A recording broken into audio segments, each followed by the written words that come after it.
Wilson, Here. Dr. Gant, Ms. Hole, and Dr. Maddox. Thank you, Dr. Hooker. So we do have a quorum, and we can go ahead and get started. Our next item is to amend and/or adopt the agenda. I move that we adopt the agenda as presented. Second. Okay.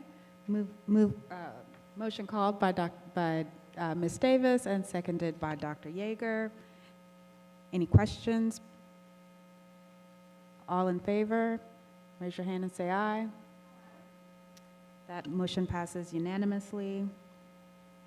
And our next item are information items. The first is the Early Head Start Policy Council meeting minutes and reports. Are there any questions about the report? I don't have any questions. It was a longer report this time. Thank you very much. You know what, I did have a question, and if it comes to me, I'll ask you. There was one number that I couldn't tell if it was just for the west side or if it was combined. And what I'll do is I'll just send that to you in an email, if I may. Thank you. All right. Are there any other questions about the Early Head Start Committee report? Fantastic. We will then move on to item number 2 on information items, the Athens Community Career Academy report. Does anyone have any questions about that?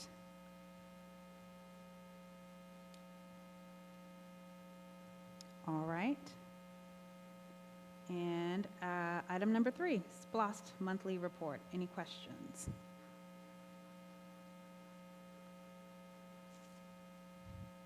And it does look like we'll be voting on some furniture for the Cedar Shoals Field House, so that's good. All right. Okay. Okay, so on the SPLOST, we have I know that the meeting, I did attend the meeting at the Clark Middle School. And so that was very well attended, I think, by the community, and there was a lot of input there. And it sounded really good. Will there be a board presentation of the plans for the renovation for Clark Middle School? Or should we plan on going to these public meetings? We can have prepared for you a board presentation. We can do that in January. Would you like for that to be done in January? Is that soon enough for you? I'll check the policy. I think that would be great. All right, thank you.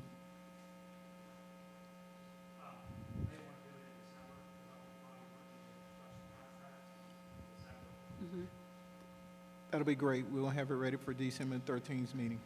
And I'll tell you the one thing that triggered a question, and I don't know if it was in the SPLOST report, because I think we're having the open house on the clinic at Clark Middle School. That's not a part of the SPLOST report, is it? No, correct. It's totally different. Yes. Okay. But I noticed that we had legal coming into that clinic. Is that going to be something that we do going forward as a part of the community outreach services? In addition to the health clinic, there will be legal support at that clinic as well, provided by the University of Georgia Law School, did I see? Can you repeat the last part of that question? I'll be glad to answer it. I did not hear it. The new health clinic at Clark Middle will also have a legal clinic component as well? Yes, there will be a legal clinic component. And will that also happen at the Hillsman Clinic? Or is this just unique to Clark Middle? I'm sorry to interrupt you. It's just unique to the Clark Middle because of the partnership that we have with the University of Georgia.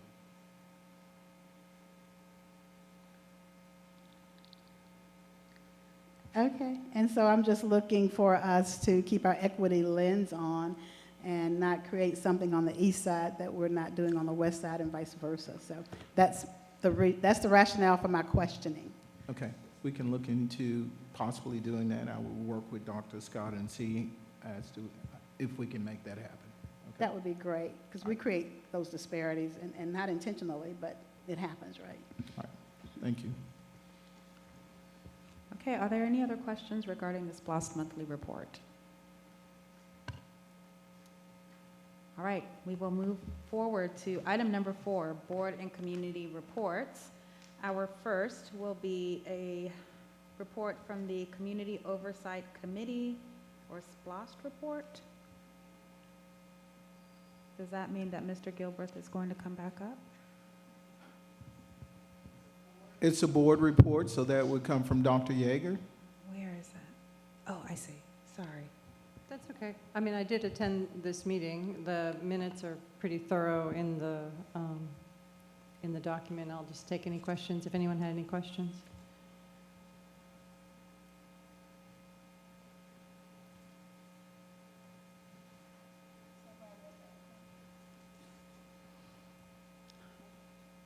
So there are no questions? All right, fantastic. We will move forward then with Georgia School Boards Association. As far as I know, Dr. Gant didn't report anything to me from GSBA. I know we do have a conference coming up in December, and that's about all that I've got for GSBA. Yes.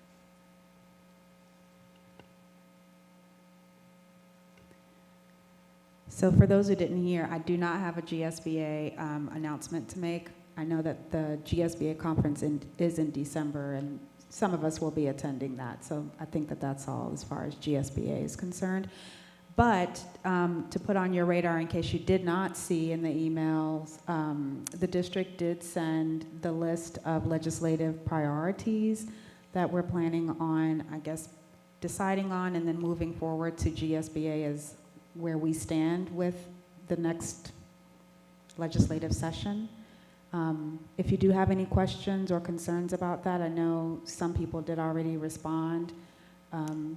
Please go ahead and send that over to Dr. Hooker, and then we can have a discussion about it if we need to. Okay, that'll be great. All right. Are there any other questions before we move on? All right, item number 5, the advisory board reports. Does anybody have any questions about the board reports that were posted? Student Advisory Council, that we had a meeting, I believe, last week with our students. They were very engaged. We even talked about the policy for recess. They gave some input there. So we were very proud of the activity, and the students there are very active, but they take pride in being Clark County School District students, and we love engaging them. Dr. Scott, myself, and Miss Emily Bonet participated in the activities, so I want to thank them for their leadership doing that. I enjoyed reading those minutes. I think that was the most engaging report I've seen in a long time. It felt like we were actually touching the kids, and that was phenomenal. Thank you very much.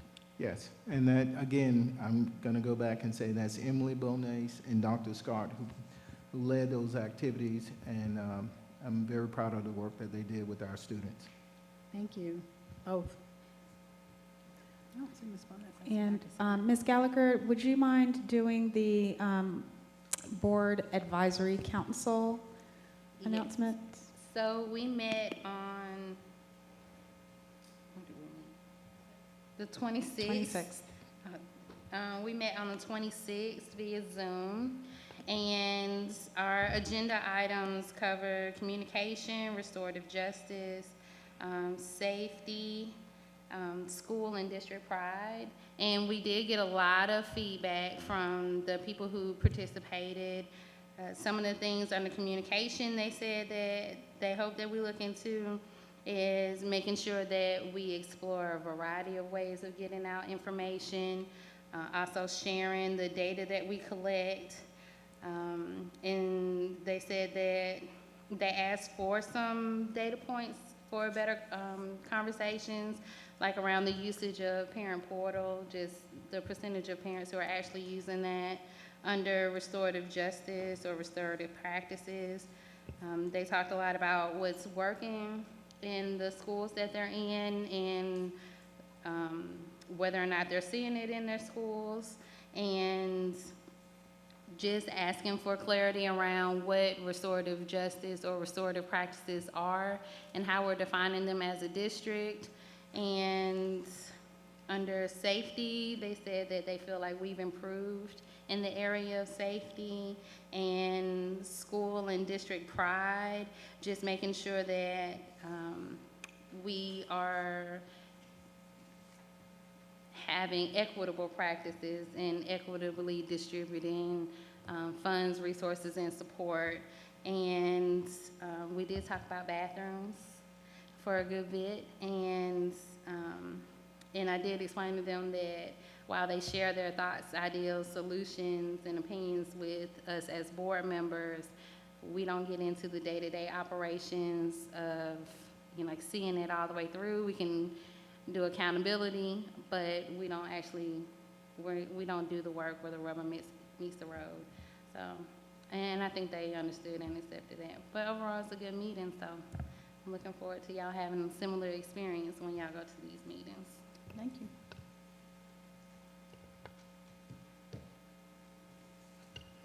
Thank you, Ms. Gallagher.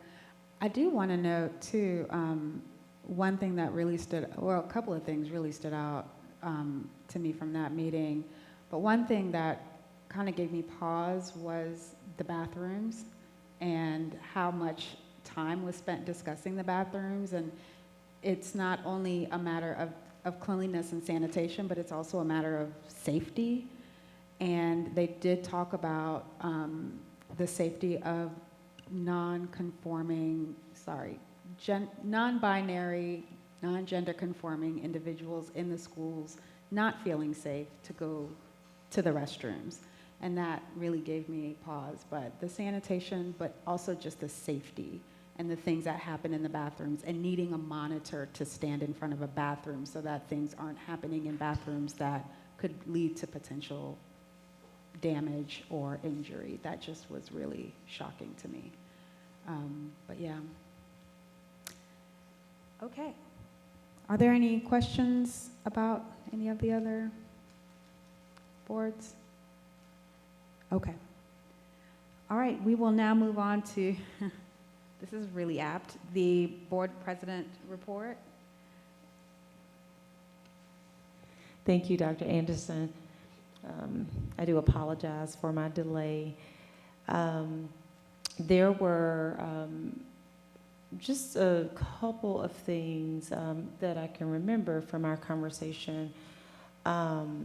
One was I wanted to give an update to the board, and I guess more information will come just for your consideration. I've had an opportunity to really do some digging and exploring around Clark County, as well as the teachers that integrated our schools.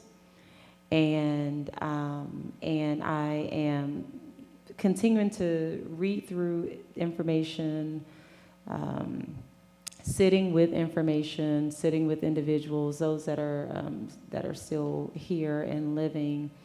And so I will be, in the future, I will have some concrete asks for the board to consider around facilities and rooms, naming that after these individuals.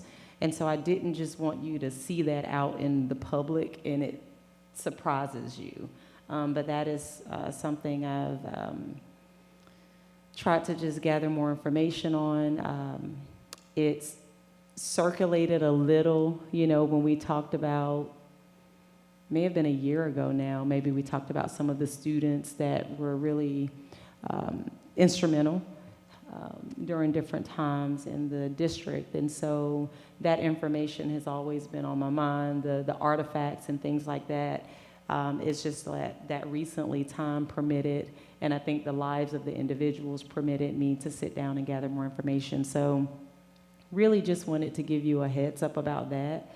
I have not clearly articulated it in writing yet, but I will and be sharing that with you. And I just sort of wanted to let you know out of courtesy so that you wouldn't see that information. I can't think of anything else. I know we talked about possibly having from the areas that the board was interested in, having Envision Athens placed on the agenda. So that is something that I think we probably need to confirm. But I know Ms. Hull did reconnect us. And so I just wanted, we wanted you to know that that's on our radar as well. Can you think of anything else, Dr. Anderson? I did want to put out friendly reminders to include your notes from our last retreat on the shared document that we're compiling to talk about our norms in March. You probably want to get that done while it's all still kind of fresh in your mind. And definitely we want to get it done long before March so that we've got time to get some work done before we actually do have that norms discussion in March.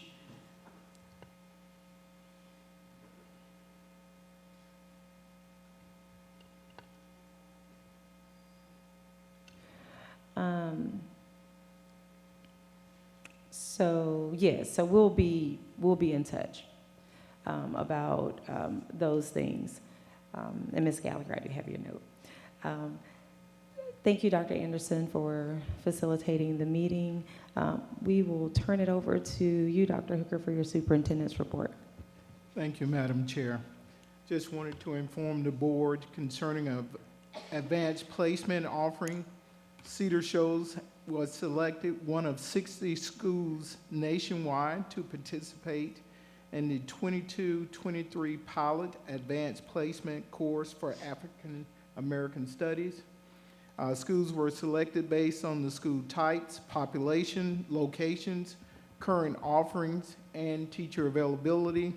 All new AP courses can be launched if colleges and universities agree to award college credit or if students achieve qualifying scores. The AP program did consult with college professors from hundreds of universities, including HBCUs. So we are very fortunate that across the nation, only 60 schools were selected, and Cedar Shoals was chosen as the school to do that. And we've spoken with Mr. Ben Smalley, who's in charge of social studies, and we've identified that teacher. We're looking forward to the training that he will receive this summer to help him, and he will be networking with teachers, the 60 teachers across the nation, and teaching that course. So we're excited about that. So, yes. The other thing I wanted to inform you, I've had an opportunity to visit 17 of our 21 campuses to meet with the new teachers in every building there. We've conducted walkthroughs with Ms. Heidi Hill, our special ed director, at 5 schools. One of the things we're focusing on as we do our walkthroughs have been looking at strong instruction, high expectation, grade appropriate assignments, and engagements. We're looking forward to visiting other schools as well. In the next few weeks, we'll be doing that. And the last comment I'd love to make is talk about our town hall meeting. Our first town hall meeting was held at Clark Central Tuesday. We had a great session, a great turnout, and active participation. We invite you to our next town hall meeting, which will be held Monday, November the 7th at 6 p.m. That concludes my comments. Thank you, Dr. Hooker. Any follow-up questions? On the African American study course, which I'm excited about, is the University of Georgia involved in that at all? The training probably will be held, the AP training will probably be held at UGA, but no, this comes from the college board. Okay, Not college from boards as UGA. opposed to, not UGA. Okay, Yes. good. Well, okay, thank you.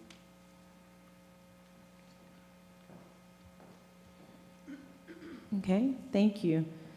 All right, we'll move forward to item 8, presentations and discussions. Dr. Hooker? At this time, we will ask that the representative for Georgia Conflict Center come forth and do the presentation. You're allotted 15 minutes for your presentation.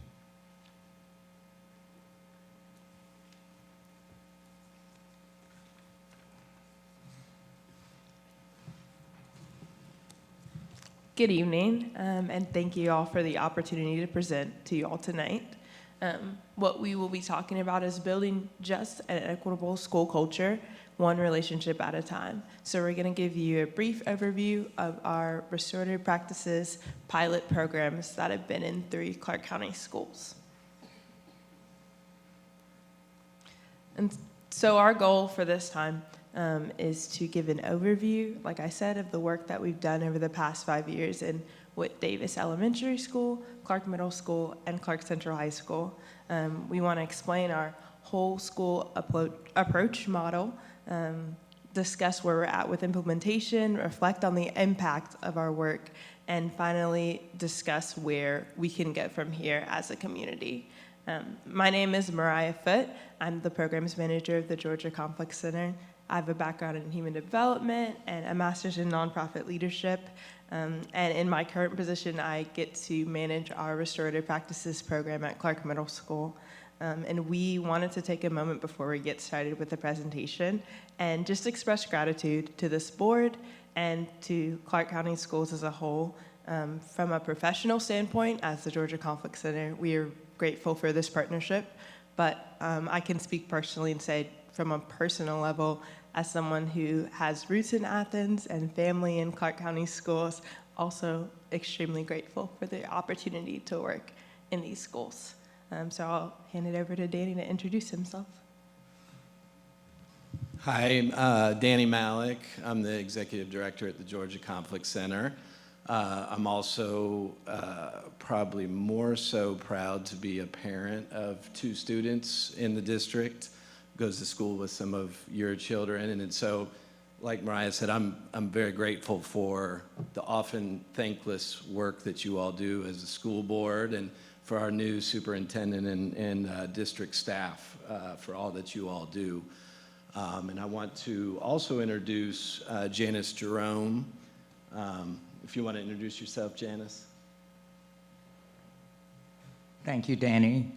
Pardon me, I'm having some sinus problems, and I'm always nervous when I have to speak before people. I'm Janice Jerome. I'm a native of Atlanta, East Atlanta. I grew up a Grady baby. I've been doing this work for about 20 years, and I was trained and guided by some of the pioneers in the work. I always like to talk about my values and how when I was introduced 20 years ago, I was on fire then, and I'm on fire today. But people say I'm supposed to talk about my accolades. So I'm a former assistant director of the Institute of Restorative Justice and Restorative Dialogue for the University of Texas at Austin. I'm a doctoral student for transformative and social change. My master and bachelor degree is from Troy University. I'm actually the 2015 first recipient of the Community and Leadership Restorative Justice Award by the National Association of Restorative Justice. I'm also one of the contributors of the national award-winning book, Colorizing Restorative Justice, which is published by Living Justice Press, and I'm founder of the Restorative Justice Institute of Atlanta. I'd like to just close by saying that this work for me is about creating a space to say hard things in a good way. Thank you. So I just want to note that Janice came to Clark County because of the work that's going on here.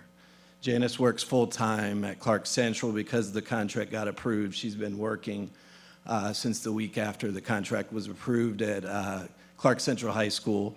Mariah's 4 days a week at Clark Middle School. Do we want to go this one? I also want to ask our restorative culture leadership team members to please stand up from the 3 schools.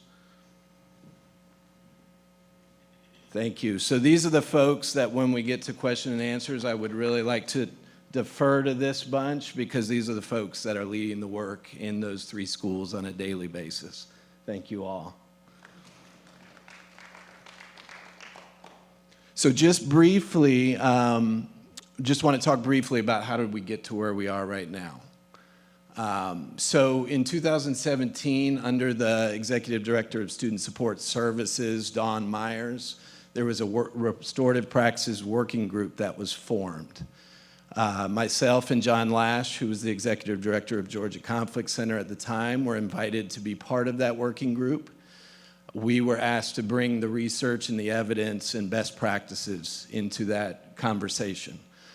Out of that process, we developed a readiness assessment that was shared with all schools. It was also to gauge interest in potentially exploring a pilot. At that time, Clark Middle School came forward and Principal Tad McMillan as the first school to join the pilot. We also were invited to begin training administrators, behavior specialists, and counselors district-wide.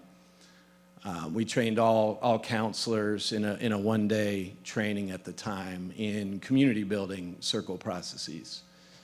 Then in 2019, based on that work and the sharing of a whole school restorative practices implementation proposal, Whit Davis, Cedar Shoals High School, and Clark Central, we began partnership with those schools.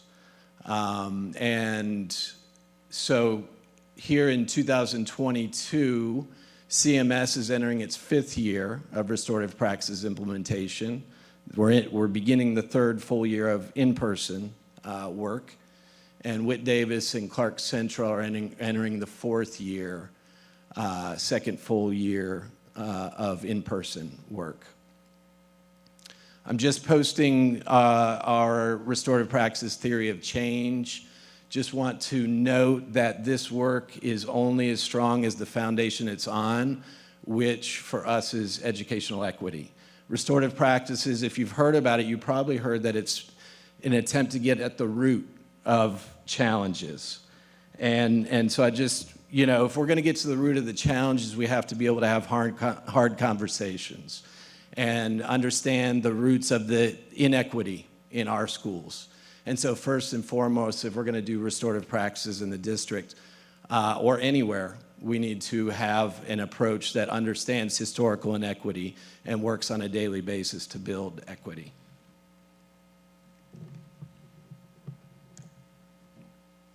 And so just to give some more background to restorative justice as a concept, because it's so much bigger than one organization or one district, restorative justice is an umbrella concept and a social movement.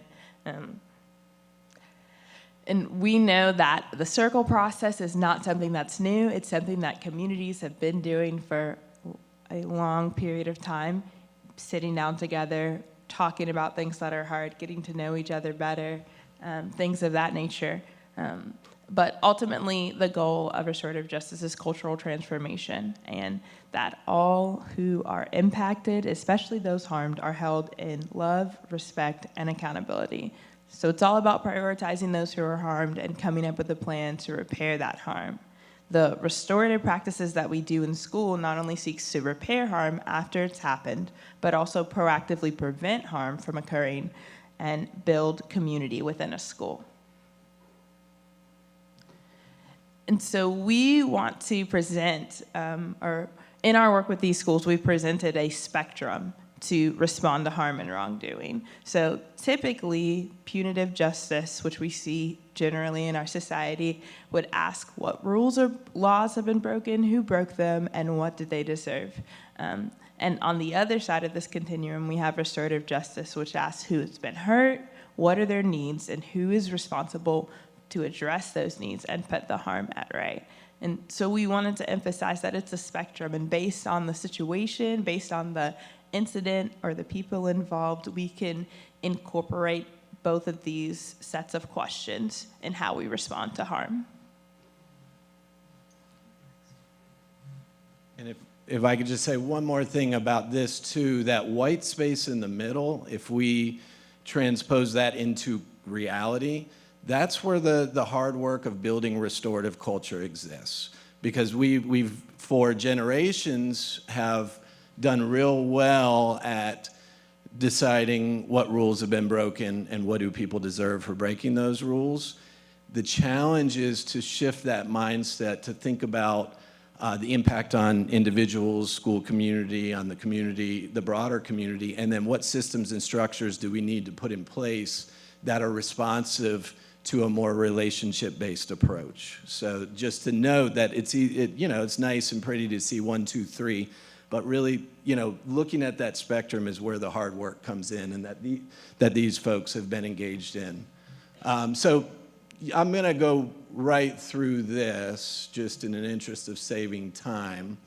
Of course, a lot that we talk about these days says we're focused on the whole child, so I'm not going to spend too much time on that. Certainly rooted in relationships and really building and strengthening trusting and caring relationships.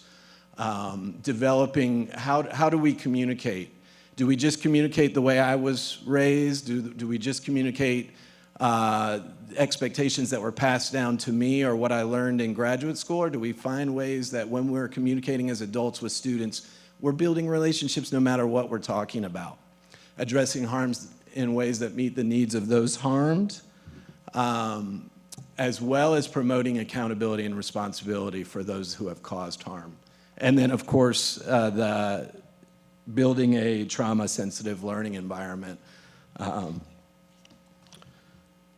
So when we do training, we spend a lot of time talking about power and how does power show up in school buildings and classrooms.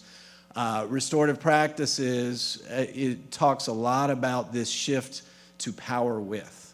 And I really like this quote from Ted Wachtel. It says, "Human beings are happier, more cooperative and productive, and more likely to make positive changes in their behavior when those in positions of authority do things with them rather than to them or for them." And I think all of us probably agree with that in our own lives. What you see is when you take this approach with young people, we go a lot further towards building relationship as well as support and accountability. Again, you guys have this presentation, so I'm not going to go through this so much, but this is we see this pyramid with positive behavior interventions and supports, as well as with multi-tiered systems of support, MTSS, PBIS, restorative practices as well. And the tier 1 is what are we doing throughout the school community that touches every single student in our school building. Tier 2 is what are those targeted interventions.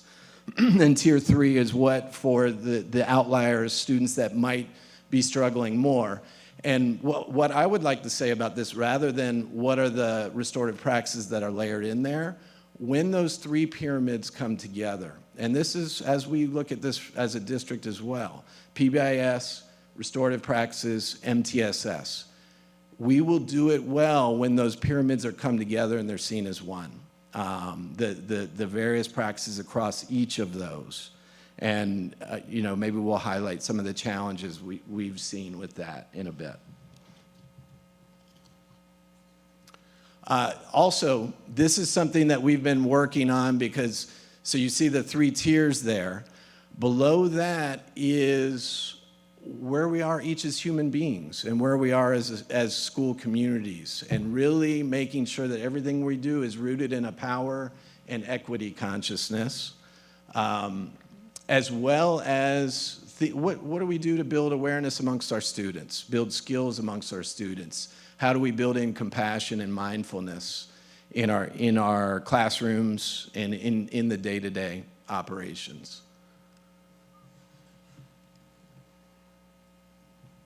And so this slide really just illustrates what Danny mentioned, that restorative practices works best when it's working in conjunction with those other structures that are already existing within schools. So the positive behaviors, intervention, and supports, multi-tiered system supports, but also those other pieces like educational equity, student voice, and agency are so pivotal to restorative work and restorative practices being effective at changing a school culture. We have to give students back the voice and empower them to make decisions when it comes to conflict and engaging with their peers and adults. Quality and meaningful instruction is a pivotal part of this. Consistent and high expectations, because we know that for our students, they need that structure. They need those consistent expectations from adults in their lives to be successful. And so all of these things are pivotal pieces of the puzzle. And of course, we have up there our proactive and responsive restorative practices, because like we mentioned, it's important to respond after harm has happened, but it's also important that we're taking steps to prevent harm from happening in the first place in our school buildings. So at these three schools, we've been promoting a school-wide model of implementation, and that's rooted in the research and the evidence that exists. You guys know restorative practice hasn't been around a long time, at least in schools in North America, but what evidence exists really suggests that the whole school approach is where you're going to get outcomes. And so as we have been implementing, we've also been rooting our work in implementation science and change management theory. This is John Cotter's change management model, and as Mariah presents the next piece, you'll see how the work that we've been doing follows this model step by step.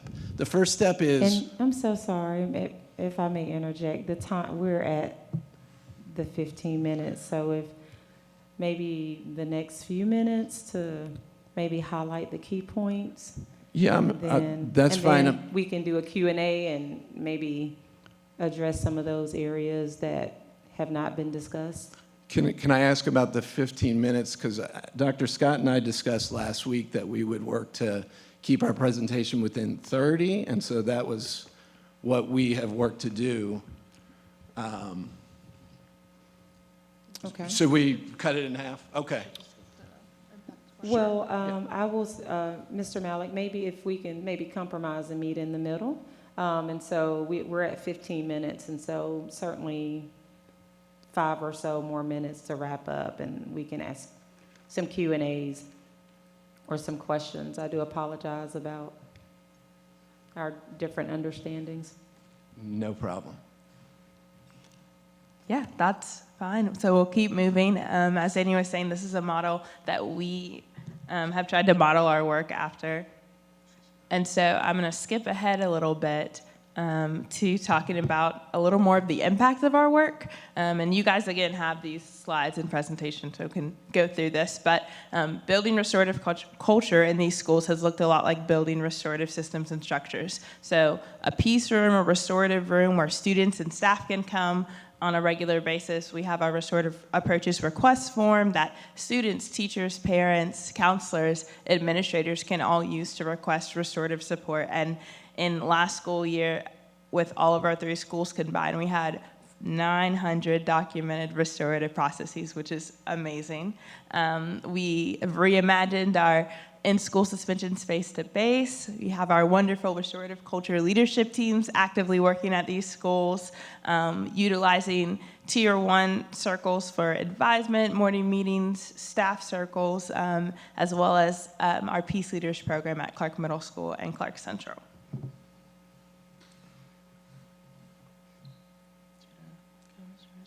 Yeah, let me just say real quick. And just to note, when we set out on the pilot, the idea was we want to really get a chance for schools to see what this could look like as a whole school model. And so part of that was, for a while, there were part-time or full-time GCC staff, contractors helping in school to coordinate and facilitate the work. Whit Davis this year and last year has had a full-time restorative coordinator, Ms. Jarbo there. She's going to be retiring in December. Clark Middle, Mr. Fayoyan, who's been a teacher almost 10 years at Clark Central, has been the restorative coordinator, and Ms. Foote has been there 4 days a week. And then at Clark Central, Ms. Jerome has been there. And I do want to just highlight something that Dr. Welsh has said time and again, including 2 months ago here, is that it is imperative that we invest to support personnel for the effective implementation of restorative practices. And so there are many numbers on this slide that show how our work compares within the traditional metrics. Overall, at Whit Davis, they've seen a decline in disciplinary referrals by over 50% since the 2018-2019 school year. Clark Central has seen a decline in disciplinary incidents overall. when looking at OSS and ISS, a 57% decrease in ISS and 25% decrease in OSS.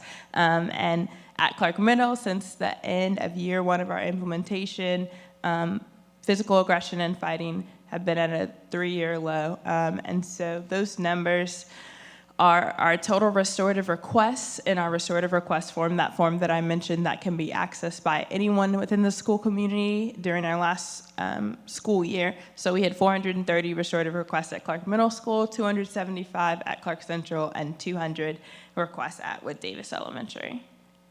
And so just to talk about some of the other impacts that don't really fit into those numbers, one of the areas of growth of restorative practices is that it's difficult to measure by traditional metrics. And so we wanted to share some of the more anecdotal metrics. So at Clark Middle School, we have our Peace Leaders program, which is a select group of 8th graders who have applied and were chosen and are now being trained to lead restorative circles for their younger 6th and 7th grade peers when conflict happens. And Clark Central has a similar program that's an elective class this year, where they're training 9th grade students to lead their advisement community building circles as well. So there's a continuation pathway from Clark Middle to Clark Central, which we're really excited about. At Wood Davis, they start homeroom, almost every homeroom every day starts in circle to connect and to grow those emotional communication skills.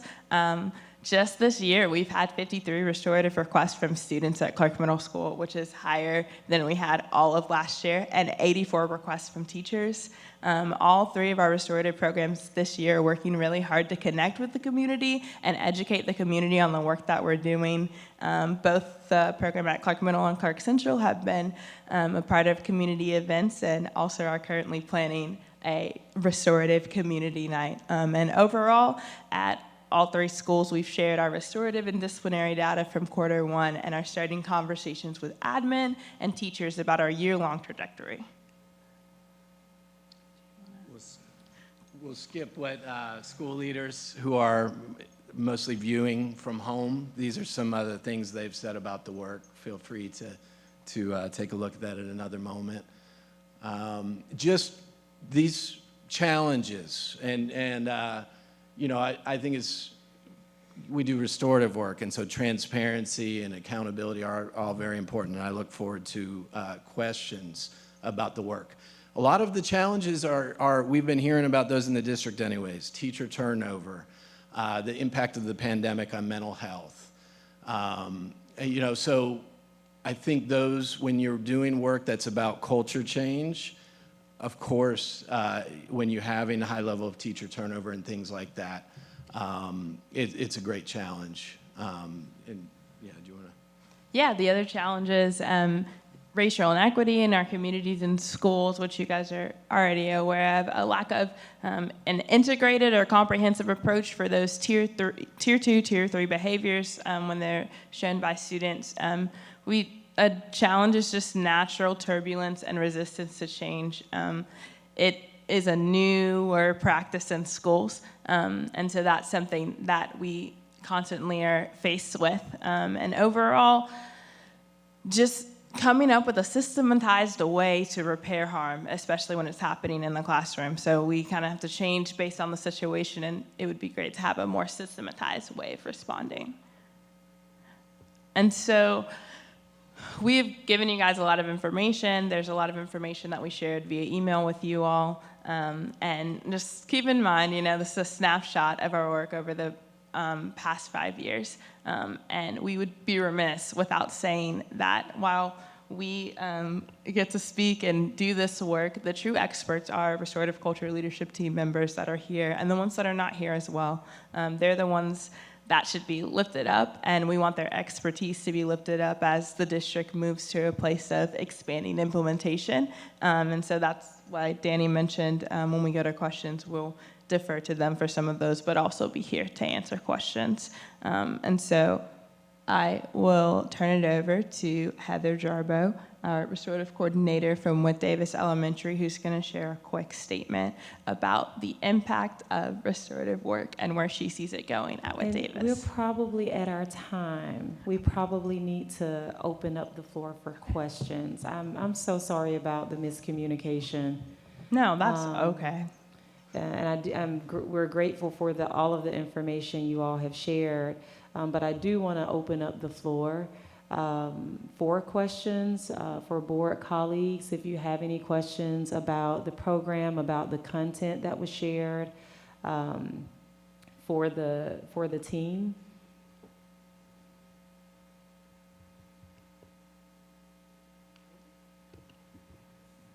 I'm sorry, I missed what she was going to share with us. So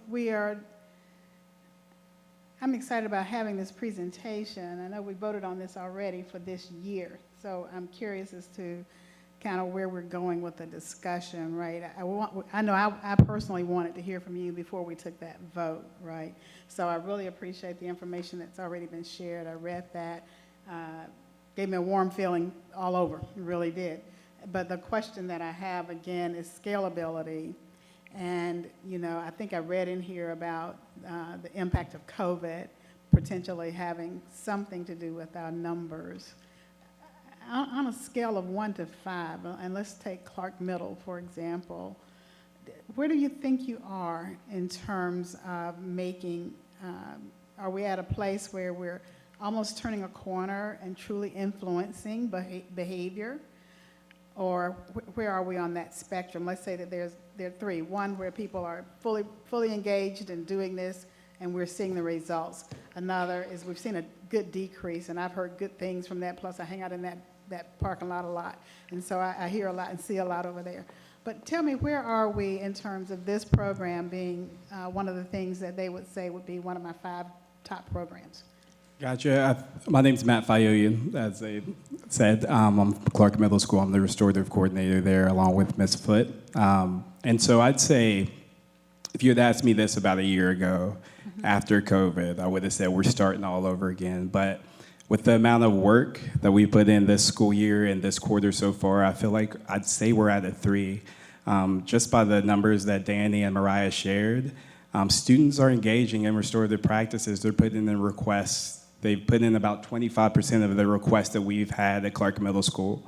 That's somewhere over 60 requests from students who are looking to really go through the restorative route to handle conflict or any disagreements with students or teachers. And so that's where I'd say we are.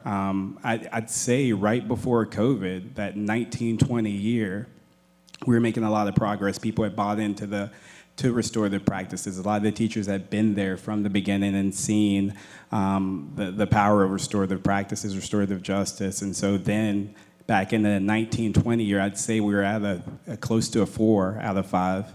But COVID, of course, made us kind of start back over. Thank you. Dr. Yeager, I want to be sure everyone has a chance to at least ask a question, and we'll circle back around. I don't know if this is a relevant question anymore, but I know there's been discussions about the ability of GCC to scale up to the full district. Would you like to address that a little bit in this forum or not? If you could, if we wanted you to, would you be able to scale up to all 22 schools? Nobody's ever asked us. If we were to do that, you're looking at most of the folks that would be training in this room. These people are experts at this work now. And so if we were to scale up, and this is what we proposed to do, was to invite these folks to work with us as trainers, as experts. Yeah. Ms. Hull? So I'll kind of just give a concern, and I would like for you to kind of speak to that because it may be broken into several different questions. When I hear the numbers and the decreases, my first thought is, how are those numbers attributable to GCC? Because when I look at the dashboard data, it looks like if I compare the numbers, Clark Central to Cedar Shoals actually has lower numbers of OSS referrals, ISS referrals. And so how do you attribute the reductions to GCC when there seems to be a reduction in disciplinary referrals across the district at both high schools? Yeah, I think I'll stop there. That's really what I want to know.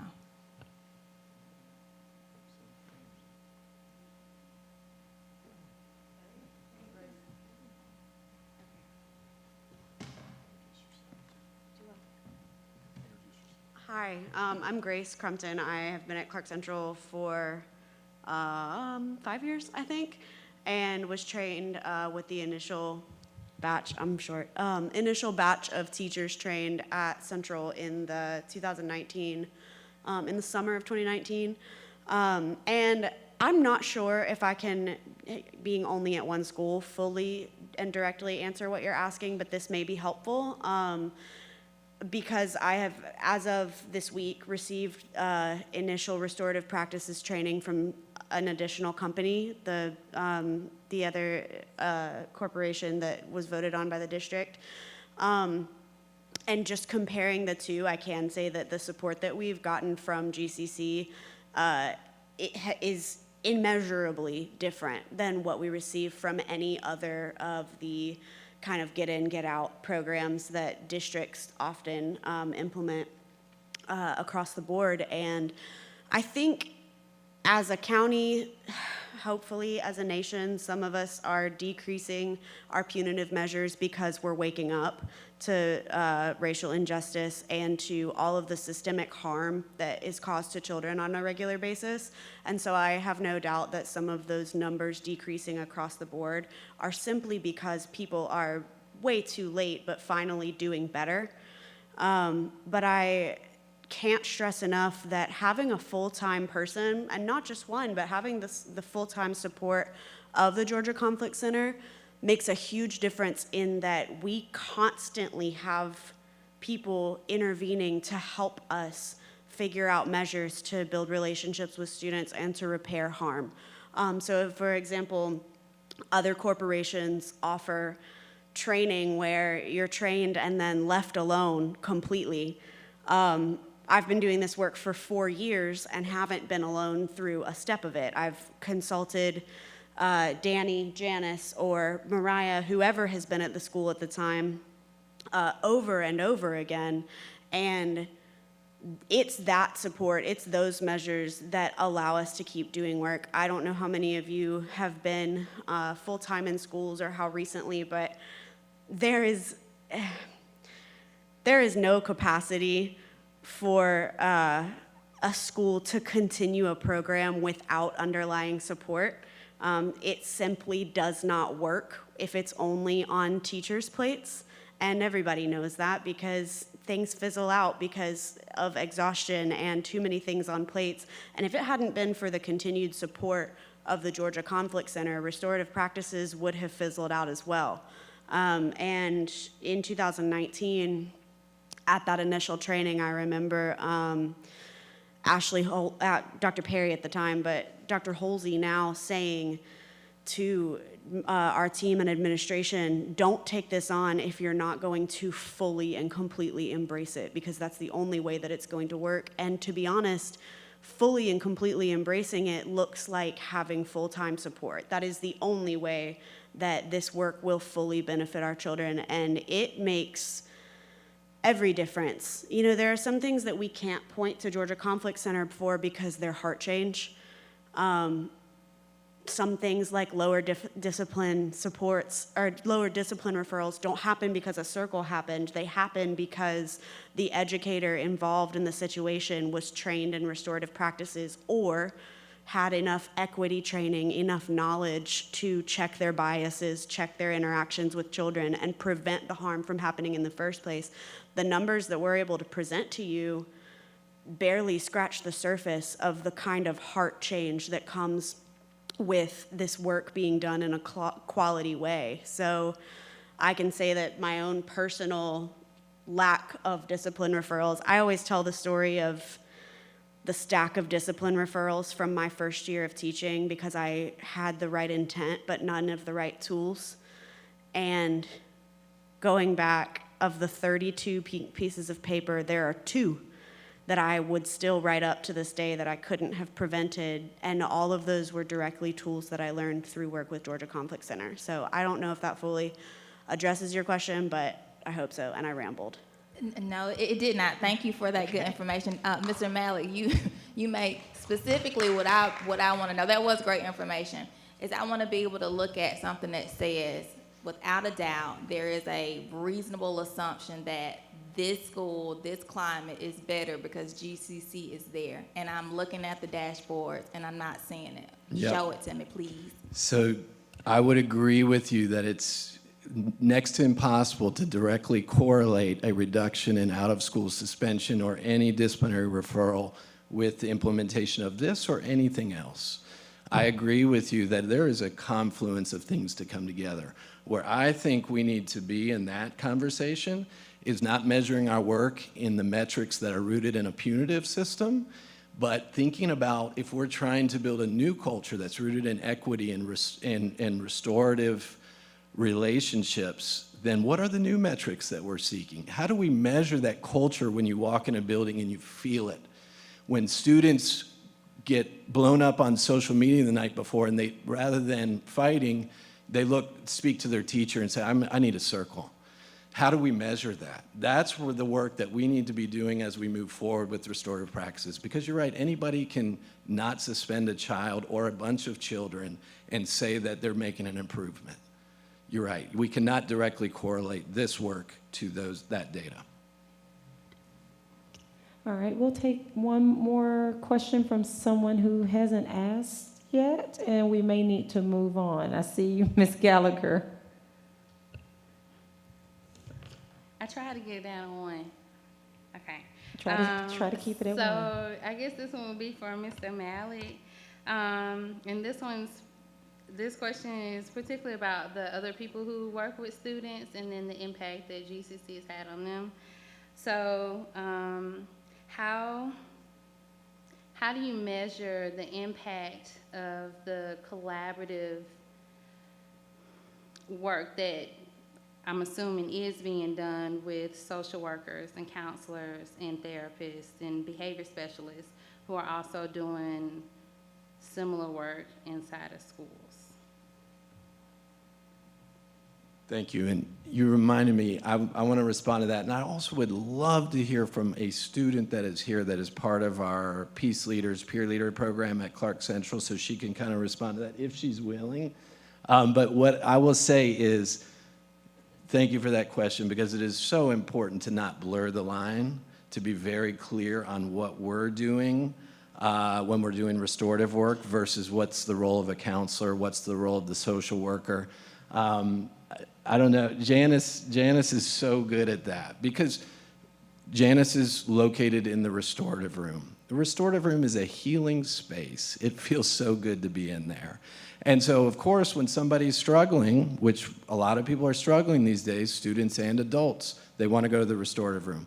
We have to be very clear as soon as we are hearing, is this something that I need to refer to an admin, to a counselor, to a social worker, to be very clear, what is our lane?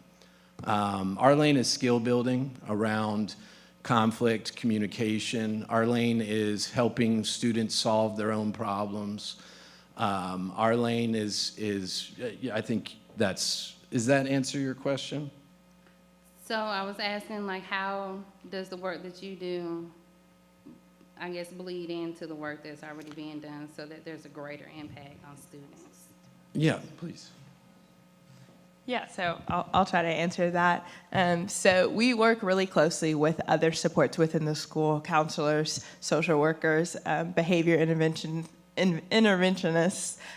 So we have daily, regular conversations several times throughout the day with those other supports. So we often consult them if there's a student that is continuing to find themselves in conflict over and over again. They are who we go to. We go to counseling and ask, well, are there mental health needs? We go to the behavior specialist and ask, like, do they need to be evaluated? So we work very closely with them on a day-to-day basis. I would say that our work differs, and well, first I'll say we do collaborate with them often. So oftentimes we'll co-facilitate a circle with our behavior specialist or with our counselor based on the situation or the need or the relationship that a student might have with that other person in the building. In addition to that, I would say our work does have slight differences as far as we specialize typically in community building and in conflict, so peer-to-peer conflict, peer-to-adult conflict, whereas if a student comes into our peace room or restorative room with a mental health issue, with an anxiety need, things of that nature, we still support that student, but ultimately, after they get to a good place, we'll refer them to counseling, to social work, and thereon and so forth. And I will say, too, that a big part of the work that we do and that we've been doing in these schools is building capacity. And so that's building capacity among students, so helping them to understand and be equipped to handle conflict on their own, doing that scaffolding, building capacity among teachers, but also building capacity among other staff in the building. So building capacity among our admin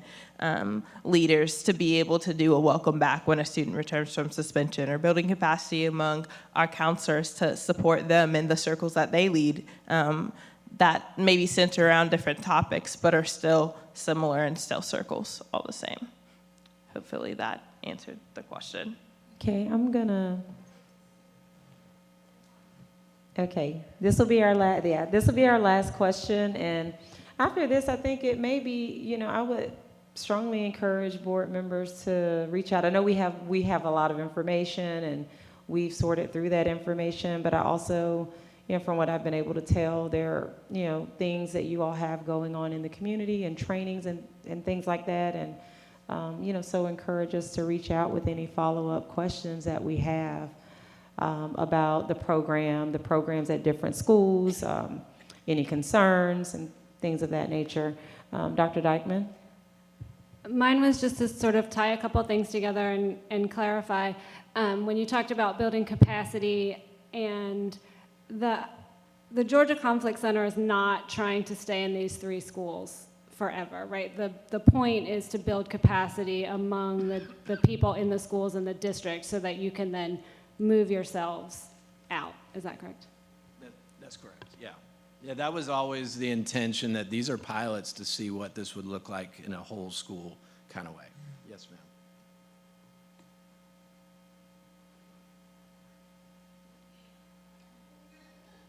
ma'am. Was that it? Okay. All right.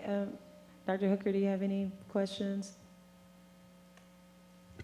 No questions at this time. Thank you. Thank you very much for this information. And as I said, hopefully, as we have questions and can sort of sort through the information, we'll follow up as needed. I know, we're sort of comparing across a variety of different data, platforms, from discipline and that was speaking, or CCRPI, like all of these different things, and trying to look at that and the benefits. And so I would imagine there are a lot of questions, but I am appreciative of the information, and I think the board is too, that has been provided. Thank you.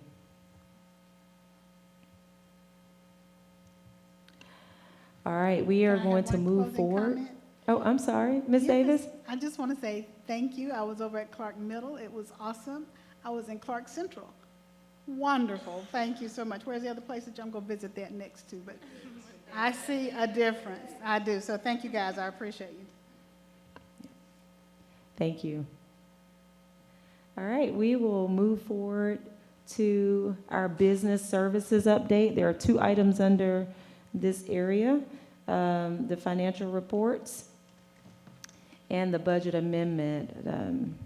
Dr. Hooker and Mr. Schooneman.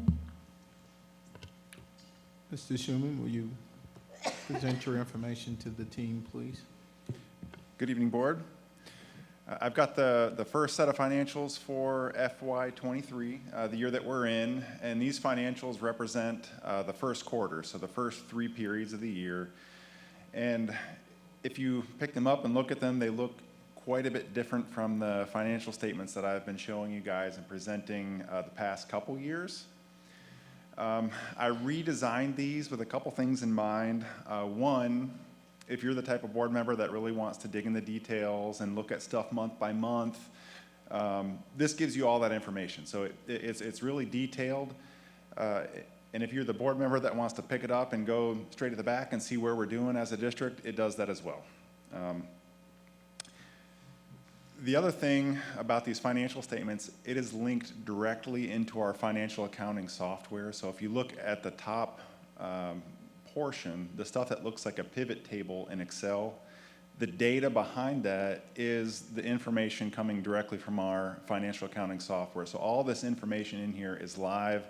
I didn't have to download it and do a separate report and then create a new report. This is all just fed directly from our financial software. The other exercise that I did, and I do this on an annual basis, is so up at the top, you're looking at the actuals for the first 3 periods, and then down there in the middle where it says monthly operating budget, that's what we anticipate to collect for each month or each period throughout the year. And then you can see the difference. So we may have collected more, or we may have collected less than we anticipated. But overall, through the first 3 periods, I had circled over there, down there on the right-hand side, we've collected $839,000 more than we've budgeted monthly. So we're still really early on in the year, and what I'd like you to focus on probably at this point in the year is the second circle down there, 11.9%, and that just represents the percentage of total revenues that we anticipate to collect throughout the year. Where are we? And you can look at FY19, 20, 21, and 22 right above it, and you can see that we're somewhere in the middle. You know, we're not down there at 10.5% like we were a couple years ago, or we're not at 13% where we were last year, so we're within reasonability. Ms. Palmer, if you'd go to the next page. So the next sheet looks at our expenditures for the first few periods, and it kind of goes through that same exercise. The pivot table information coming directly from our software is in blue, and then the analysis is really down below each section.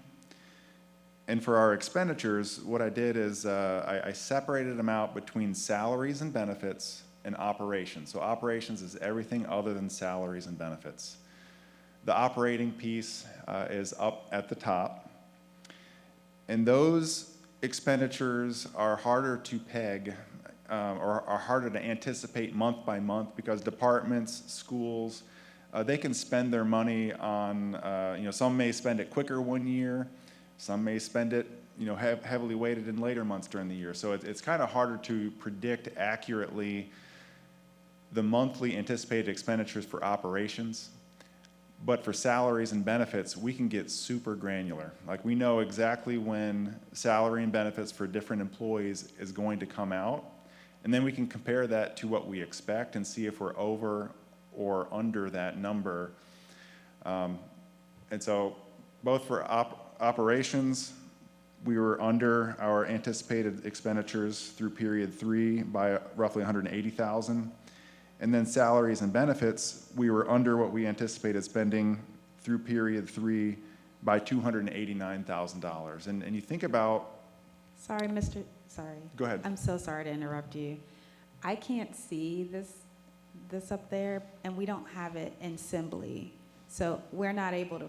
It is? It's in Simbly. Where? I thought I was logged. Am I not logged in?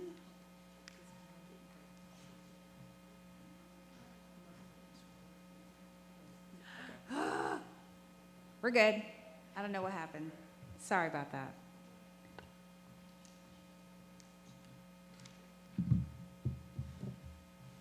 I was going to give you my copy. All right, so what I was saying is $289,000. It sounds like a very large number, but when we think about how much salaries and benefits we've had so far through period 3, it's about $28 million. That's less than 1%. So I'm looking at this as under, 1% difference of salary and benefits. That's a pretty tight budget right now. Our anticipated expenditures are really close. Those salaries and benefits are 85% of your whole budget. Right, a few lines above that, you can see roughly $160 million of our budget is salaries and benefits compared to $29 million is operational. So we really want to keep an eye on those salary and benefits and compared to what we anticipate spending each month. But once again, we're about $470,000 under what we anticipated spending through period 3. The other number that I have circled there, just to compare, we're at 18.9% of our budget, and you can look above at the past 4 years. Actually, my eyes may deceive me. I can't really even see it on my own paper. Yeah, 18.9%. So that's through period 3. So we're a little bit higher than we were last year and quite a bit higher than we were in years past. The other thing that these financials do help provide the board timely information. So in the past, I'm presenting financial information almost on a month in arrears, right?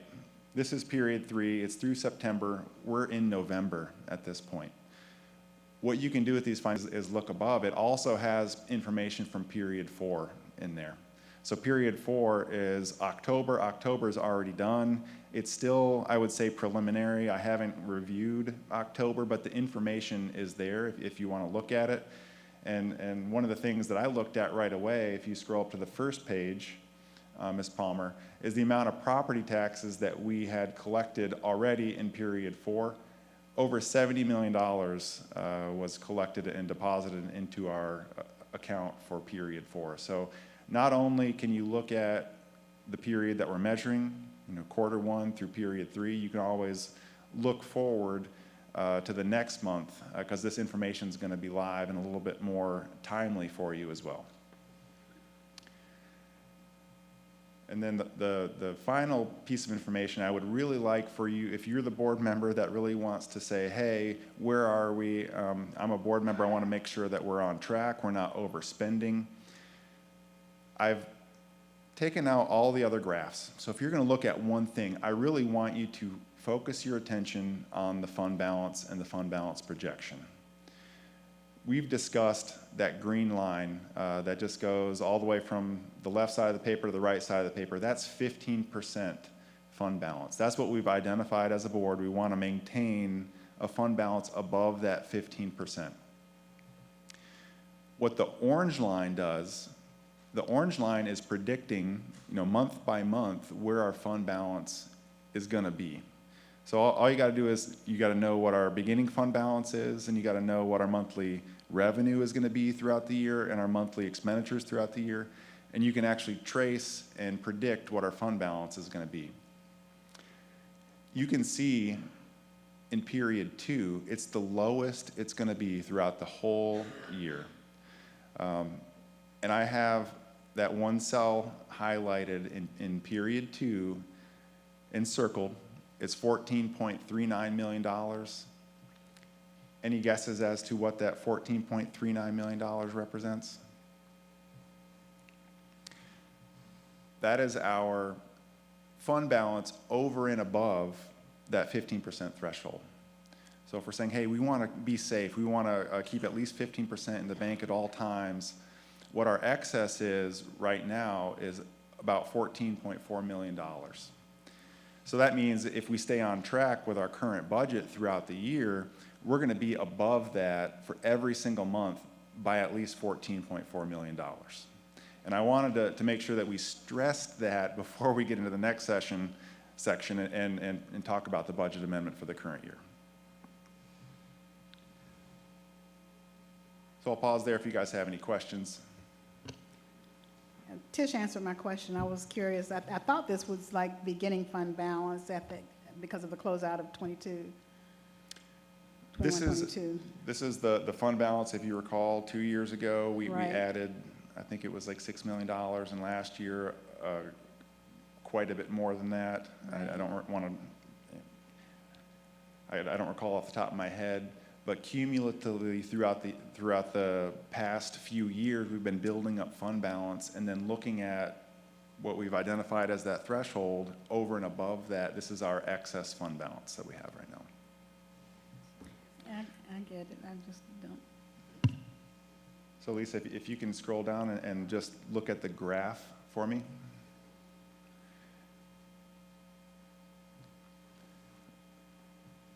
Okay.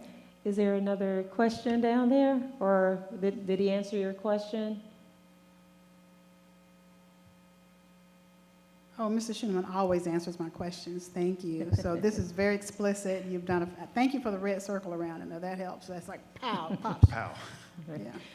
But yeah. So my question is more fundamental and theoretical in terms of our values and the things that we want to achieve with the fund balance and with the monies that we have in excess of the fund balance, and the unanswered questions that we have around that minimum salary treatment for all of our employees, making sure that they have a livable wage. And so when I see these numbers, I applaud them.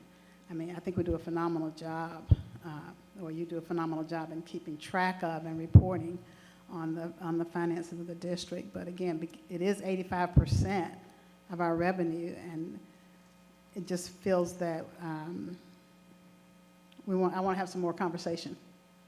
So maybe you and I can make an appointment to have that conversation, and you can kind of make me feel better about it. Sure. I also want to mention that we have a student that you brought tonight, right? And board, I know that we went over on that last presentation, so if we have a minute, could we hear from that student that came out to speak with us earlier? About the financial report? No, about the previous thing. She's still sitting here.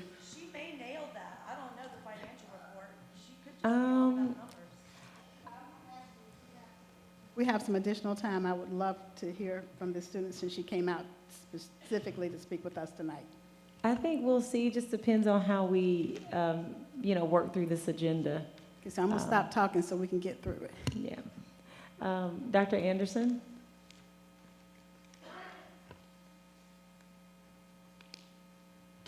Any additional questions? Okay. I was going to say, Dr. Gant, there are additional pages to this PDF. The supplemental reports are all contained in this one PDF, so you can go one page further, and you can see the legal services where we are in terms of spending throughout period 3, period 4, period 5, compared to our budget. The same thing with the travel for board members. That's on the next page. And then following that, we've got the same report with any invoices that have been paid over $10,000 for all 3 periods. And then the final report that's included in here is your Senate Bill 68 report that has every single fund that we have at the district, what the budget is for revenues and expenses, and where we currently are.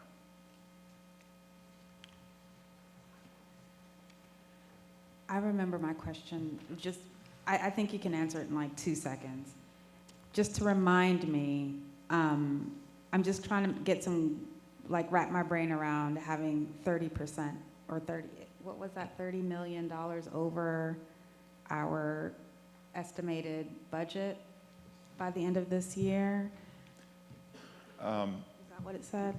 It's $14.39 million. That is, if you're tracking the fund balance and you're looking at the trough, so the lowest that it's going to go for this fiscal year, the area, or I guess the distance between the green line and the red line is $14.39 million. So that's what we have over and above what we've set out to have as a safety net for our district, that we have over and above in our fund balance. Yeah, so, right, but I was looking at it as you projected it out through P12, and at P12 it's 31 million over. So that's what you're estimating? Just if you go through period 12, what we're predicting right now is we're going to end the fiscal year at 31.4% fund balance. Mm-hmm. And what we've talked about in previous discussions of our safety net is we want to make sure to be above 15% for the whole fiscal year. Mm-hmm.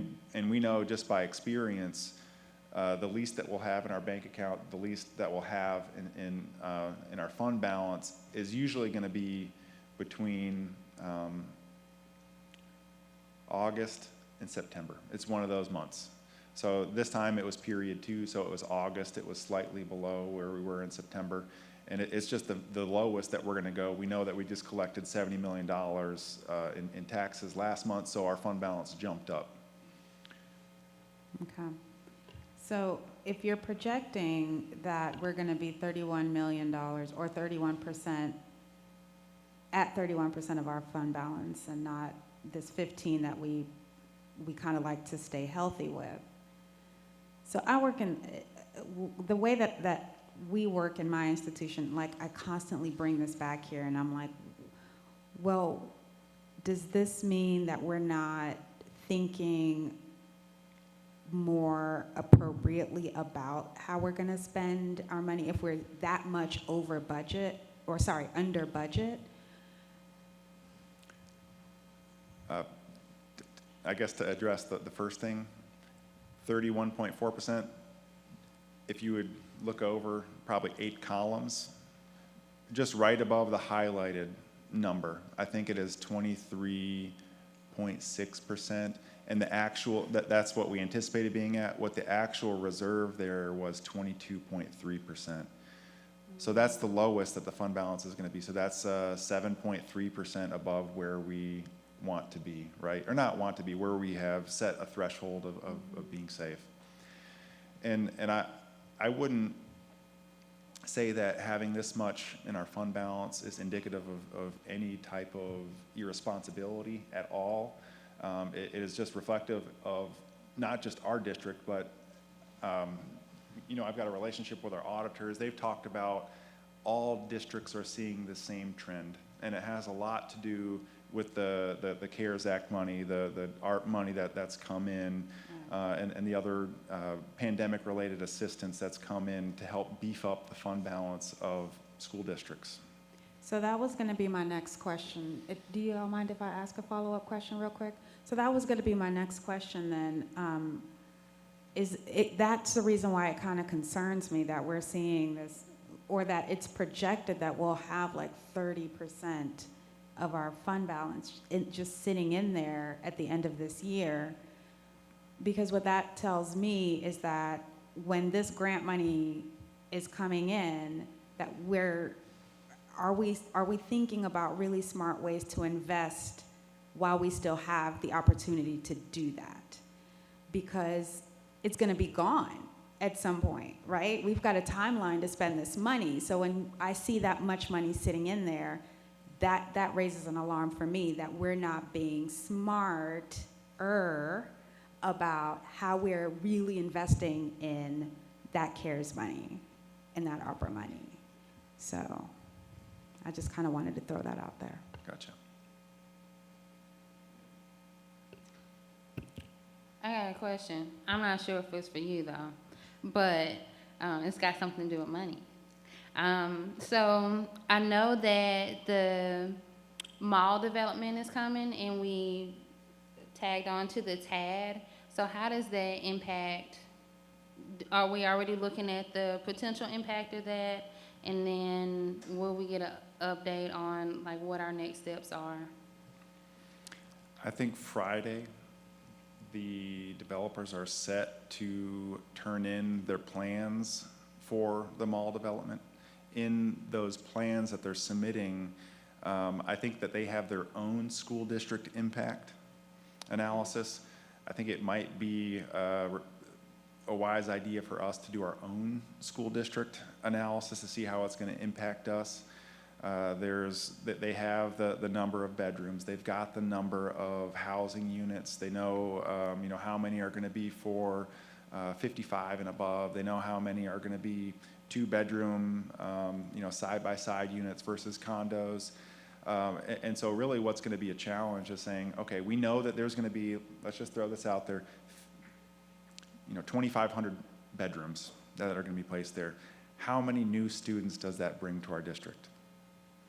That's going to be the hard analysis. I think we'll just have to be conservative on that. And we do know that any new students that are brought into that area, we are not going to benefit by seeing the incremental tax growth to that area. So that is fresh on our brains.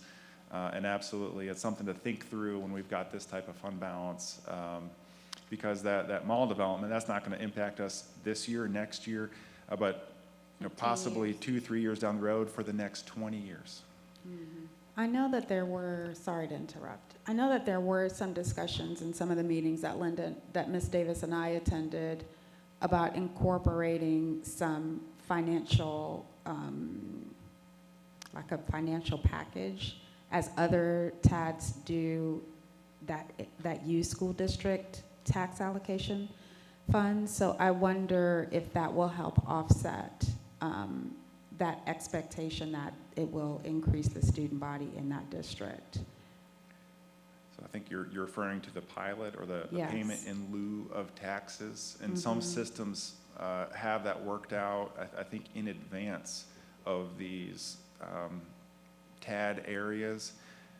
And I guess I would have to talk to Mike about what kind of negotiating power we would have in order to ask for a pilot out of any development that goes on in that TAD, or what rights we kind of signed over when we approved the TAD 2 years ago. We are on top of it. We have had meetings and discussions, and there is openness to working with the school district on some sort of financial offset for the impact. The developers are still working on their numbers. They have counsel, we have counsel, so it's pretty amorphous right now, but we should have something that would ultimately be an amendment to the intergovernmental agreement that was adopted by this board and the mayor and commission to nail down the details in writing. So, Mr. Pruitt, if it's sort of related, I think, to your question, Ms. Gallagher, but if we, what we asked for with the pilot, if we don't deem like it's enough, like compared to how much we will miss with the TAD, are we legally able to get out of this? No. Okay. We also gave away our voting representation when we agreed to this as well. There are 2 of us in that committee and 3 members from the county. So I just want to throw that out there. But there is this committee with 5, just as Dr. Anderson said. So hopefully the mayor and commission share your concerns. So to the extent it's not just a 3 versus 2, but that it's a collective 5 who want to make sure the school district's taken care of, yes, there's still a way to either approve or not approve.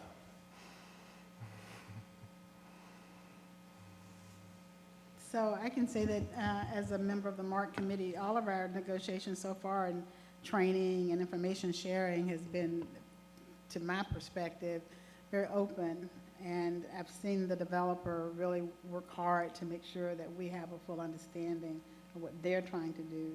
And so I know that hopefully in our future we'll actually have a presentation so that you can actually see that development just for us. And I'm sure that we could arrange that if that's something we want to do. So as we move forward, or once it's approved for sure, we definitely would want to see, because I think you're going to like what you see, but I also hear a willingness to work with us. So. I'm glad to hear that. I think the issue is it would have been great to have a concept 2 years ago, before, so that we could make an informed decision. I know that's not you or you, but you get what I mean. I read We're the pilot from Atlanta. They did exactly what we did. Their pilot was after the fact. They came in with that as an amendment to their original TAD agreement. So obviously, I don't know how it gets to us, and we don't have this information because we don't live in that world. But if we could have more access to the planning and what's happening so that we can have a better understanding or know the questions even to ask when these are brought to us, I think we would be in a better position. I'm very excited that Mr. Schuneman and Mr. Pruitt are engaged and fully engaged in looking out for our interests, which is what I think we want them to do. So I'm excited about that.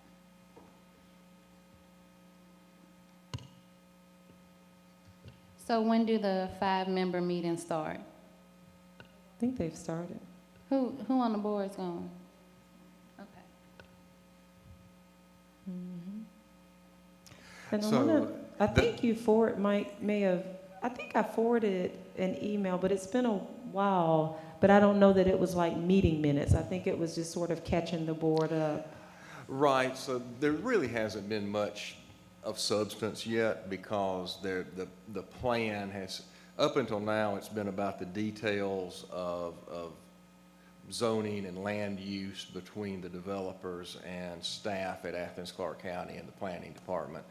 So as Byron said, they're coming to the point that there's going to be a formal submission, and so then things start moving pretty quickly. Then on the planning side, planning commission and planning staff review, and ultimately mayor and commission votes on it simultaneously, the MARC committee, and then the committee beyond that, which ultimately goes to the board of commission, mayor and commission here. And so those will have to work simultaneously to a vote at the same time. And then as we go through this, once this is filed and made public, that's when we can really start working on the numbers and negotiating the financial package to help offset the impact for the school district. Thank you. Dr. Dykeman? I had a question about the fund balance, going back to the fund balance projection. So I think some of the concern, and it was a concern I had as well, is if we have all of this extra, while that seems nice, we should be using it for things that we need it for. And I then peeked at our next item, which is the budget amendment, and it looks like we will be using some of this projected fund balance for the budget amendment. Is that correct? That was kind of by design, how I'm presenting the financial statements, showing you what our fund balance currently is, what our excess fund balance is from my perspective, prior to presenting the budget amendment. Okay. And so the budget, should we just go into the budget amendment? So this projected fund balance doesn't include the budget amendment, which you have not yet talked about. That's absolutely great. Yep. Okay, so the next item that we're going to talk about is the proposed budget amendment. And we've been working on this for a few months. We knew coming off of FY22 that we were adding even more money to our fund balance. And so I went to our cabinet and our superintendent and said, all right, based off of this level of projection, what are your needs? Instruction, what's your needs? Facilities, what are your needs? I think this is a great opportunity to look at our fund balance and use some of it in a way that's directly impactful on instruction, directly impactful on our facilities. And so we have come, I think I've shared 3 times now, at least twice in 2 different board updates on Friday, the laundry list of items that have been requested. And I didn't provide the Excel spreadsheet of everything that has been requested, but we've condensed it down to basically 5 items here. Number 1, not spending today, but formally reserving $2 million of that excess fund balance to FY25. You know, we talk about CARES and ARP, these various federal programs that were designed to provide relief during the pandemic. They're expiring. By FY25, they're slated to go away completely. And so what we're asking for is to formally reserve $2 million of it to help offboard some of the programs that we have ongoing and as part of ARP and CARES. So that's number 1. The second one is a retention supplement of $1,500 for all employees, estimated cost of $4,050,000. Number 3 is instructional-related requests. We have instructional materials and equipment of $2.3 million. Human Resources has a couple of initiatives on the table totaling $350,000. And on top of that, we've got safety equipment, we've got a few vehicles, we've got facility upgrades that include rubber flooring for several elementary school gyms. Right now they've got carpeting and there's a whole slew of issues with the carpet. We'd like to take some of that fund balance and go ahead and put in rubber flooring for all of our elementary schools, as well as providing upgraded playground equipment at some of the elementary schools that's needed, and other furniture requests throughout the district at a total price tag of $190,000. So we can summarize the big laundry list of items into 5 bullet points right there. In total, if you can scroll down, Ms. Palmer, the total request is pivoted by function. $9.63 million is the total request. Out of that, keep in mind that we're just asking to reserve $2 million of that for use in a future period. So the total ask is $7.6 million. The other thing of note is that these are all one-time investments. They're all one-time expenditures. When I went to our cabinet and our superintendent, I intentionally did not want to add to ongoing expenses. So we didn't add any personnel. We're not looking at increasing any kind of subscriptions, anything that would be an ongoing expense for future periods. All of this ask is one-time investments and expenses in this current year.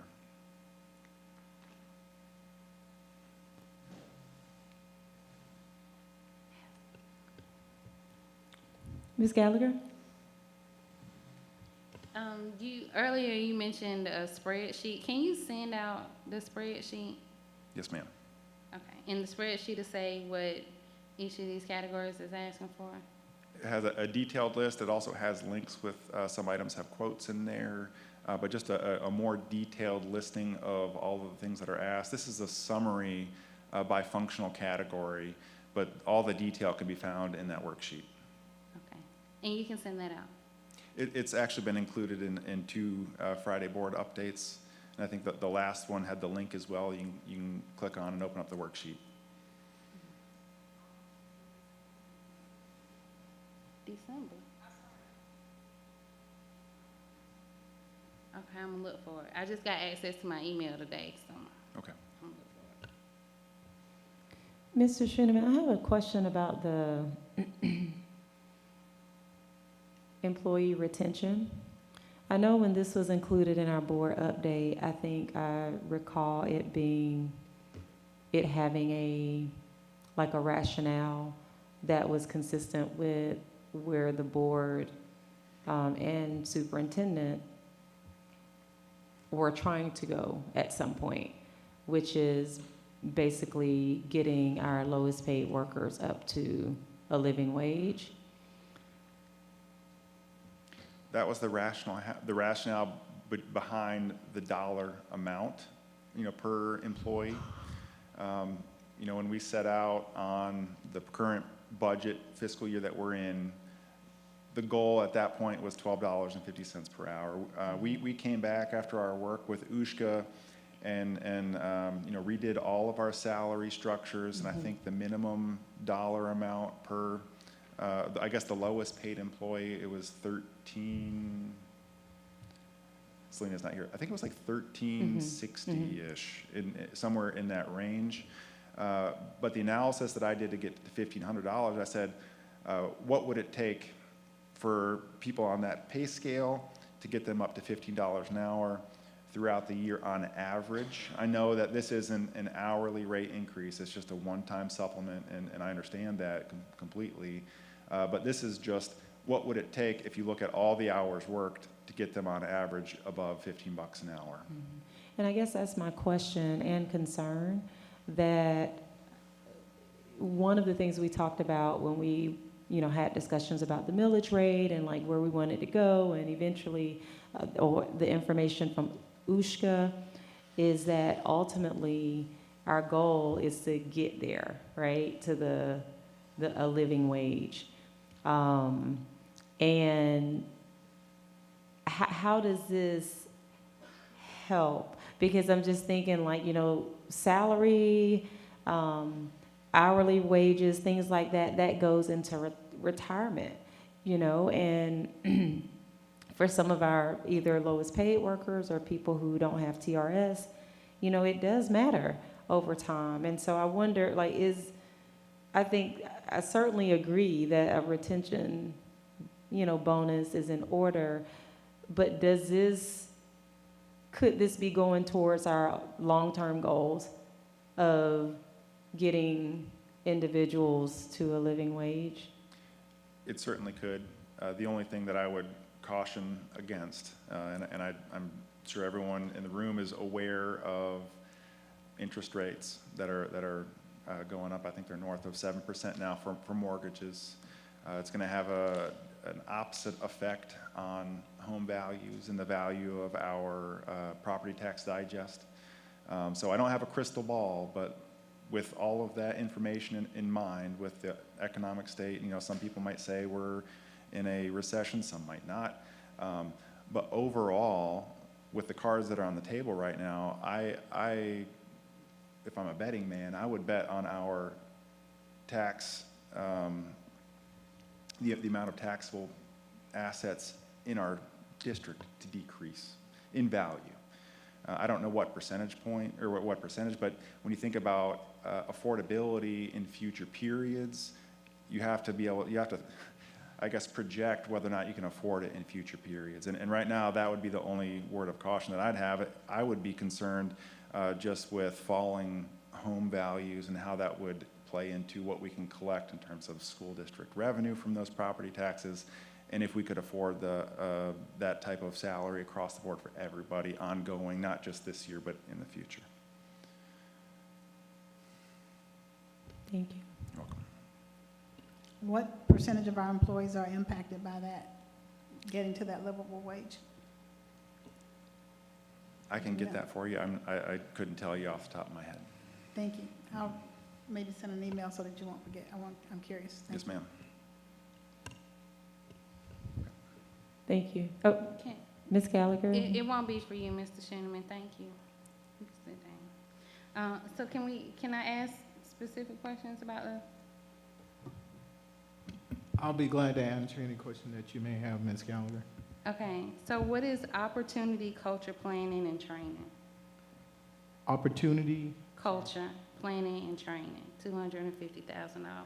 and that's coming through human resources. Human resources. Yes, that's something we had planned for. I believe Dr. Blankenship sent an explanation in your report, board question, that if you look in there, I believe she responded to that. Am I correct? I just got access to my email today, so I don't. Okay. Is it in it? I believe I'm correct. Board members? Okay. And then my other one is about the Eureka Math. It says, The training for Eureka Math, $45,000, $7,000, $9,800. Additional training for schools that have not received it, they have missed training. The last time we received training from that company was, if I'm correct, January of 2020. We want to ensure that our teachers receive the professional learning from that company. All of our schools receive that training. That's why that is on the list. so they are providing the training? We're going to have some in-house training from them as well, yes. And there's one more, the manipulatives. For math, Yes. K through 2, or is it K through 5? Hold on. Can't see no more. I keep scrolling. If we're ordering manipulatives, usually it's for K through 8 or K through 5, and usually when we do that, we want to ensure that our students get hands-on use to understand the mathematical concepts. So that's why we're ordering those.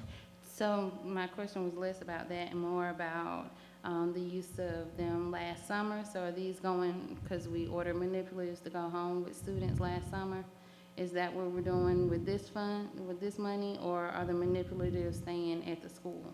I believe these manipulatives would stay at the school if we sent them home last summer. I'm not familiar with what took place last summer, but I believe these will stay within the building. And I can follow up and email you, okay? Thank you. All right, thank you.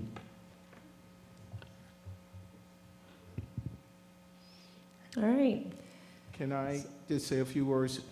I want to thank Mr. Schuneman for that great presentation, detailed presentation. Board members, we take into consideration what you asked for, and he had spent many of hours working on this, trying to ensure that everyone understands this budget. I've seen many presentations of budgets throughout my career. I think this is detailed for those who like it at high level. and those who like to get down to details. So he and his team have done a great job, and he has worked with every department on this. So thank you, and kudos to you and your team for your work. I appreciate it.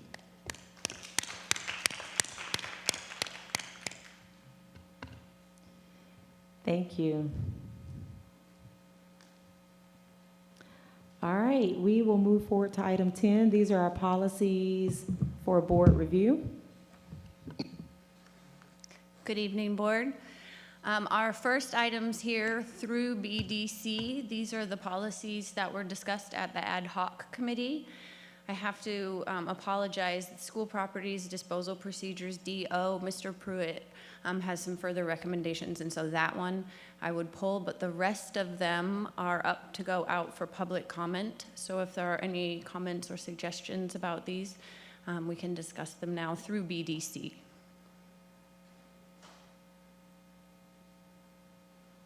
I have a quick question. I think we've talked about it before, I can't remember.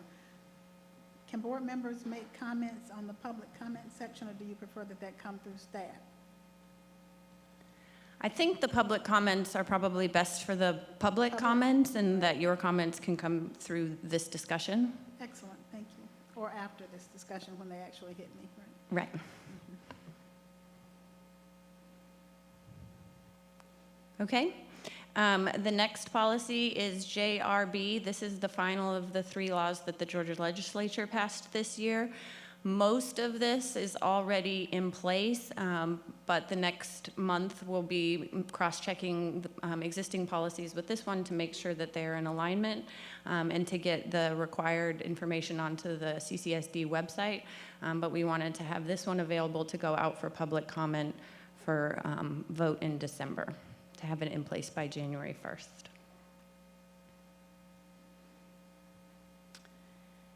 All right, ABCDA, this is the board member unexpired term fulfillment. This is a revision based on the discussion that was had last time. This process does not include a committee to review all of the applicants. The board president would review all of them, take out any board member that does not meet the board qualifications as outlined in the policy for board member qualifications, and then everyone would have a chance to review all of them if there were more than 3. Okay, so it was more than 3. Is it 3 right? or 4? I think In my head, I had 2, but I don't have it no, pulled it's up more. here. It's at least 3, I think. Okay. Yeah, and everybody would have a vote, and so you could end up interviewing all of the people or everyone who receives a vote. And speaking with Ms. Palmer, it sounds like there aren't usually more than 4 or 5.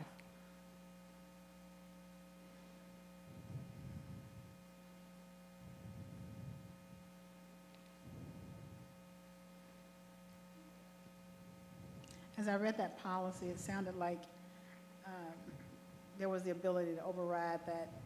I'm good. Thank Still, yeah, exactly. If you want to interview everyone, you can. Okay, and then the final one is IEDA, the unstructured break time recess. This was out for public comment this last month, but we moved it to here. I've provided you with the public comment that we received. We also received internal feedback from our school administrators and also from our students. We had a chance to discuss this with our Student Advisory Council, and so I will turn it over to Dr. Hooker for further discussion. Thank you. We had an opportunity to speak with our Student Advisory Council, and they gave us input, but we also looked at surrounding counties, and I'll just give you some information here. Some of the counties, only administrators can withhold, not teachers. Only can be withhold in 6 through 8, not in K through 5. Only can withhold a portion, say the first 15 minutes or the last 15 minutes. Can only withhold once per week per student. Can only withhold for discipline, but not academic. And ensure it's clear that if a student disrupts the break, they can be removed from the break/recess. Note the prior notices has been given to the students, and it can't be a surprise. Okay, and the districts we looked at were Barrow, Henry, Jackson, Oconee, Hart, Griffin, Spalding, Morgan, Social Circle, Newton County and Madison County. Questions? So those are some of the potential revisions or compromises to the policy that went out for public comment. May I ask a question just for clarification? So with the policy process now, after it gets to next week, it exists, like we just take action on it? This one, for some reason, confused me with its placement. Yes, so this one was out for public comment, that's why we have the public comment. But we would like to further discuss it based on the feedback that we received, both from the public comment and from internal stakeholders. This happened because the policy at the work session had, originally when we brought it forth, it said, teachers may not withhold breaks, administrators may do so in rare instances. And then we discussed it here, and based on what we heard from the board, we changed it to nobody can withhold. And that is what went out for public comment. And now we would like to further discuss what Dr. Hooker is referring to.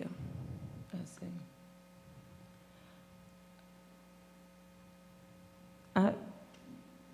Did you, with any of the ones that you noted, did any of them have time parameter, like recess we will carve out at least this amount of time?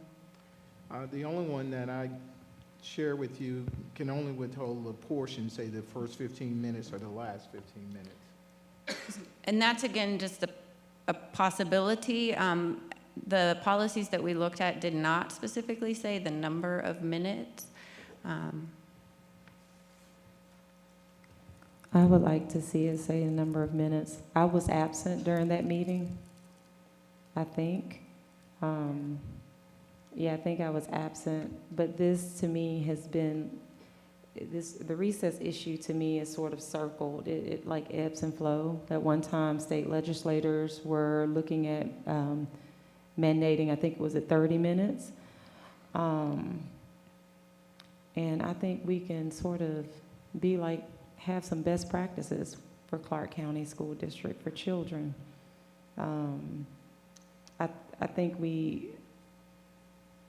think there should be not necessarily parameters, but at least like standards for recess and the time. Because some students are playing by the time you get outside, everybody goes to the bathroom, you go and play. I mean, some kids have 20 minutes, even though it's well-intentioned when we look at this, the schedules. I think we were sent something in a recent update or before with how each schools do their recess at some point.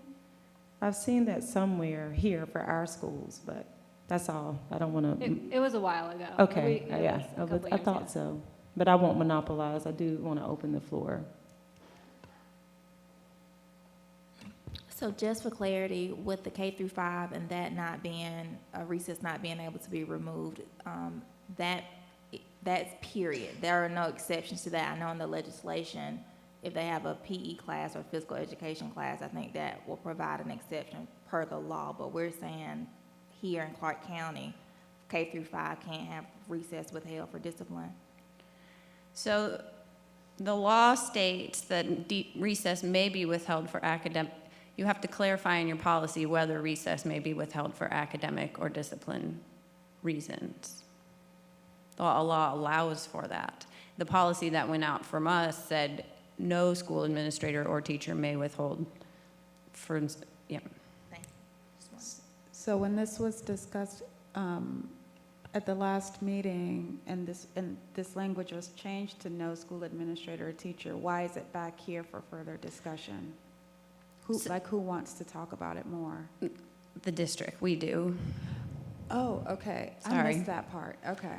So the feedback that we received from school administrators is that recess is a way to inspire students to complete their work, and we also received feedback that if a student acts out or violates the code of conduct at recess, then the recess would need to be stopped. And in particular, at the middle school level, that was of concern. Yes. So I, Go ahead, Dr. Duncan. I see in one of the comments talks about that, like what happens if something happens in the middle of recess. And to me, I don't think that this says that you can't do anything if somebody does something that violates the code of conduct during the recess period. And I also feel like this says you can't withhold it for disciplinary or academic reasons. It doesn't say that, like, if there's a safety reason or some other reason, some sort of extenuating circumstance, I think still could be, it wouldn't violate this policy. I guess I'm a little bit,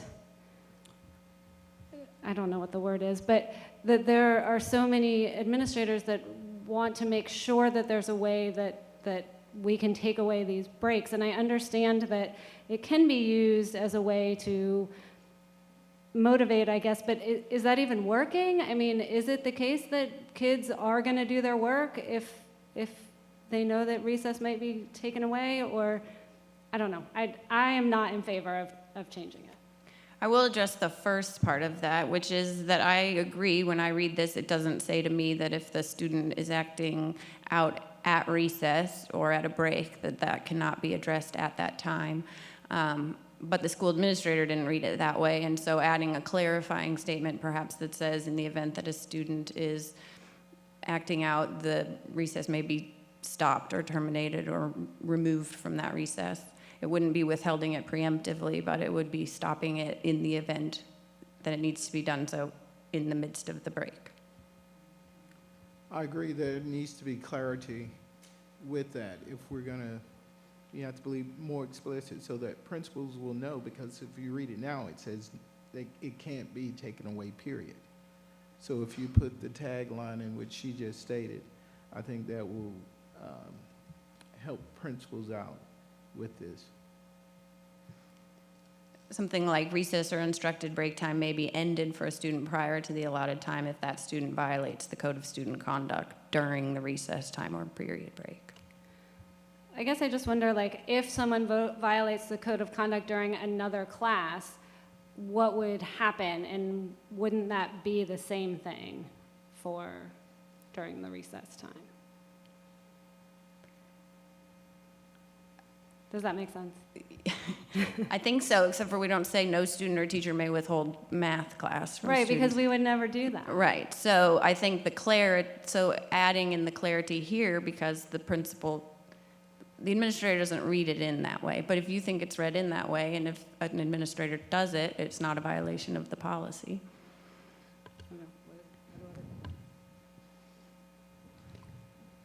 Does this go back out for public comment again, or it's back here only for a work session discussion, and after this, we take action next week? We take action next week. Okay. Dr. Yeager? I was just going to say, you haven't made a recommendation. You're just telling us that the recommendation that we made, the wording that we made, is not satisfactory. So the way the policy is set up right now, we don't have a policy committee that really kind of flushes this out and works on it. We're trying to flush it out and work on it here as a whole board. And that's what you're asking us to do, is to come up with a solution as a whole board of what we want to change that to, if anything. I'm just trying to clarify what we're trying to do here, which is to reword this policy in a way that it sounds like Dr. Hooker and you are asking us to, but we don't know what your recommendation is. So I think unstructured break time for grades 6 through 8 may be withheld for disciplinary or academic reasons, perhaps one time a week. And then also to clarify that during a break, if the break is disrupted, then it may be stopped. Okay, so what I'm hearing you say is recess is for model students. Any violation other than that is a potential risk or loss. I don't know. I think we would. Words that you want to say here? So No, I'm not. Yeah, sounds like Not it's what you're saying. necessarily saying it's for model students, but when there are disciplinary actions out there on the playground, what consequence will there be for a student? What example are we setting for them if we allow them to continue to participate if they're disrupting during the outside activity? That's my question. And I think principals have concerns from that too, that does tie their hands as to what they can do. Okay, I'm still stuck at model students. Yeah, but again, yeah, I think I'm at that place where how do you say when you're disruptive, we can't withhold discipline. We can't. I heard somebody talking earlier about the safety of everybody. So what are the right words? And you know, this is a terrible thing to ask me to think on my feet. So I'm going to stop talking. I would just like to clarify, what happens right now when a student is removed from recess? Are they sent back to the classroom? They have to do work? They don't have unstructured break time safely isolated from the other kids? Or like they could still have unstructured break time but just be separated? I don't know what that means in elementary school, but like it's still unstructured break time. It's just not getting to play kickball with their friends out on the playground. It can be a combination of both. You're correct, that they can be set aside for a few minutes if they're disruptive, then allowed to get back into the game or something. It varies according to campuses or who's administering those punishments. Yeah. That's my take on it. Yeah. And Ms. Bonet has spoken to principals, gotten feedback from them concerning that as well.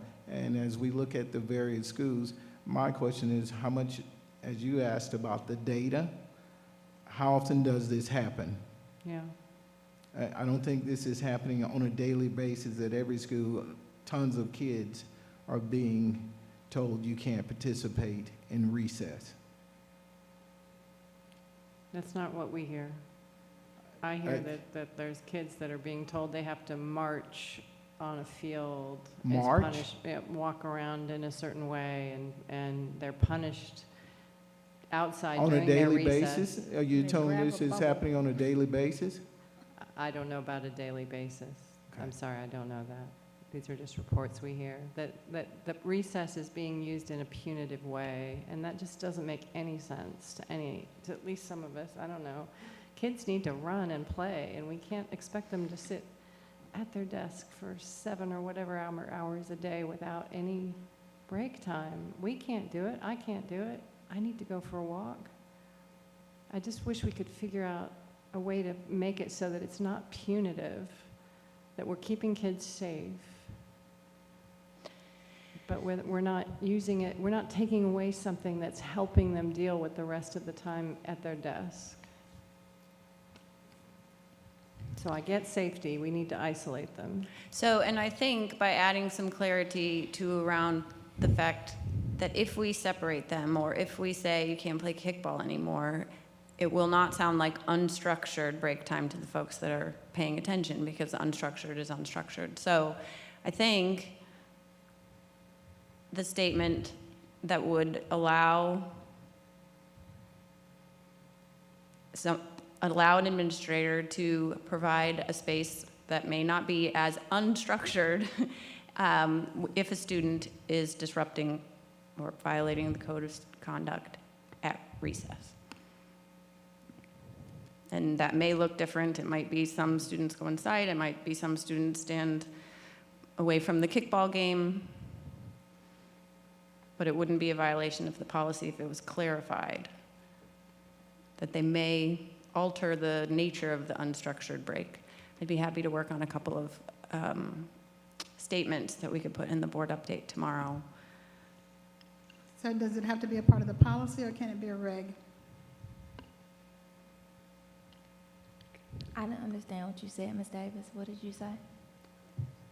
Oh, Can we just make a reg to better, can you make a reg to better interpret this? Or does it need to be in the policy? So, go ahead. Well, because I have some thoughts about that too in terms of just I think for me it would help to understand what structured break time would be if we're talking about unstructured. Is there a definition of what structured break time would look like? And then again, kind of going back to the data, are we seeing this being effective? Are we seeing removing recess, removing unstructured break time being an effective deterrent for handling behavior? And then if we are, what are we doing to make that deterrent productive? So what is this discipline teaching the children to make sure they don't continue to engage in it? Okay. Yeah. I agree with you on that, and we will work on that and get some verbiage back to you guys. But I would trust that our principals, this is not happening on a daily basis, that kids are being repeatedly held out 2 to 3 times a week because of that. I have some issues with that. I can understand once a week, but a child who misses recess 5 days a week, I agree with you. I have issues. But do we have data showing that that's happening? I think it would be, oh, go ahead, Dr. Anderson. Could a healthy compromise here be, because I think what I'm hearing is specifically the middle schools would like to have some sort of way to, for example, separate kids if they're fighting at recess, or if a kid is being bullied or something like that, have a way to cut that behavior off at recess. So is there a way where we can, or the language in this policy can state that it is in moments of aggression, or if, you know, somewhere where it's being more concrete about what issue that the principals are saying is going to prevent more problems if this policy passes. I think we just need more clarity on why are they upset about this and what is it specifically that they would like to see in the language, and then we could maybe come to a compromise at that point. Okay. I agree. That's helpful. Yes. I will work on concrete language for that and think about whether it's policy or reg. And I think in the minority here, but that's okay. I do think that we need to somehow put structure like around the time, not to minimize it, but we have like kindergartners, and all of us are still developing, but they are really still developing who they are socially, emotionally. And 20 minutes for an elementary, well, it's not enough overall, but I would like to see us, if we're already doing it, which I know that we already have, like it's been scheduled into like a lot of the school schedules, then I think policy is a way to be sure that it sustains itself over time across board members, across superintendents.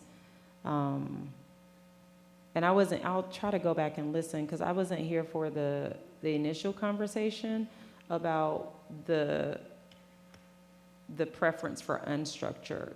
You know, it would seem that recess could include both, depending on the age of the child. You know, it goes back to how do we define that? If we want to, you know, do some guided meditation or a kickball, there's going to be structure there.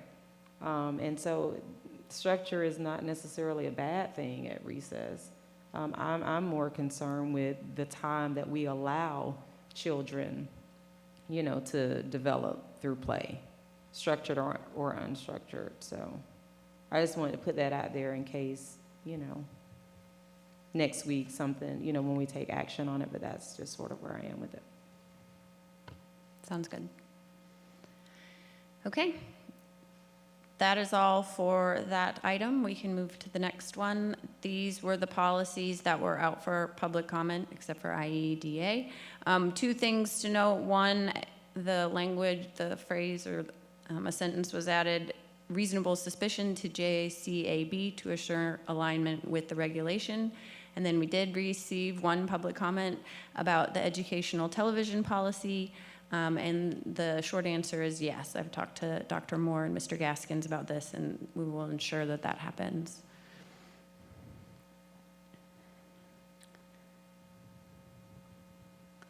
So if there are no further questions on these, I would like to ask that we can move those to the consent agenda.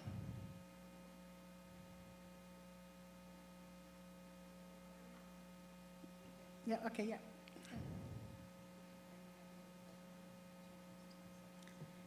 I trust you on that one. I didn't go back and reread Yep. it.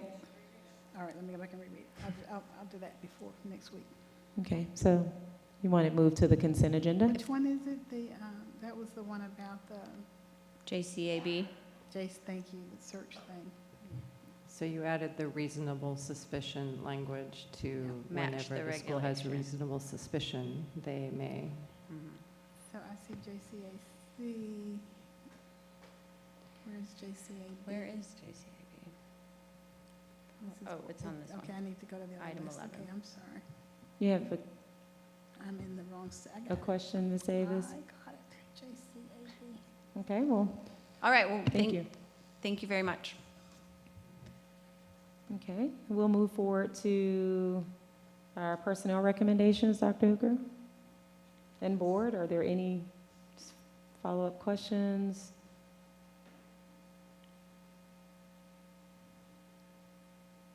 Okay. 13, these are our items for consent agenda. We'll just go through these with 1 and 2. These are just our minutes. We want to keep these on consent, okay? Field trips. I don't want to pull, but I looked at them. I think it's amazing that some of the big field trips our students are taking next year. Like, wow, if y'all need a chaperone, I just want to put that in the atmosphere. All right. Ideal staffing services agreement. I have a question. I'll do my best to answer. Okay. So, when I read through this first page, this looks exactly like verbatim to the maximum staffing services. Why are we paying another staffing company? There are different companies we use to staff our needs for special education. If I'm correct in saying that, will you open that, please, Ms. Palmer? And I can't see. I'm sorry. And my computer is dead.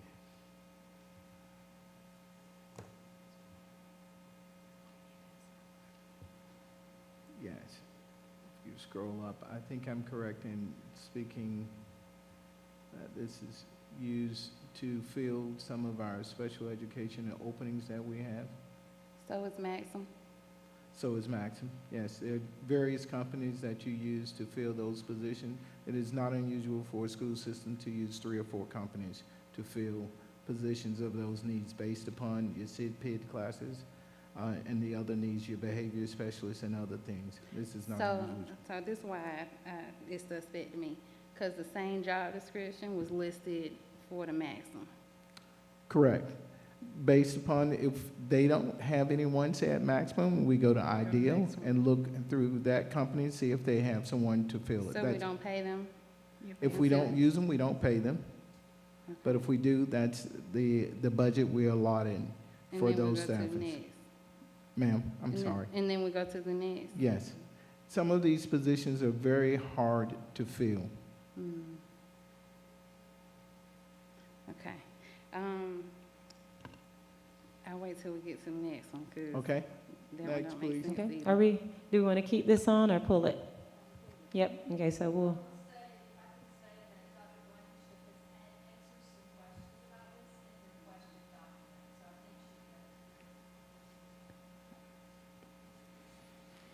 All right, so we're going to pull this one, the addendum to elevate contract, K through 12 contract.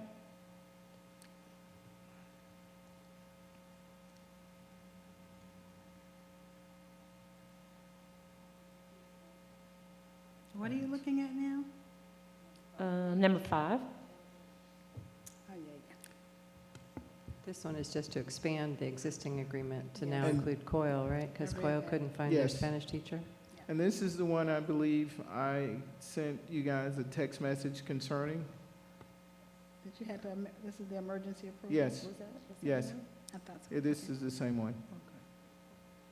And I put an explanation in the text message. So this doesn't have anything to do with the No, idea? if you look this one, and I'm sorry to interrupt, I'll wait till you finish, my It bad. doesn't have anything to do with the ideal? No, this one is dealing with Spanish. The others were dealing with special education.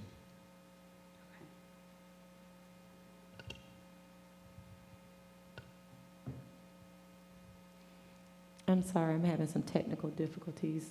Dr. Anderson, can you walk us through the consent Okay. until mine reappears? All right, so now we are right now at addendum to elevate K-12 contract. Keep or pull? Pull. Okay. Item number 7, furniture purchase for Cedar Shoals Fieldhouse project. Keep or pull? You skipped 6. I did. 6. Oh, academic calendar. Keep or pull? I think we feel have like to you pull did that on one. purpose. I had a feeling.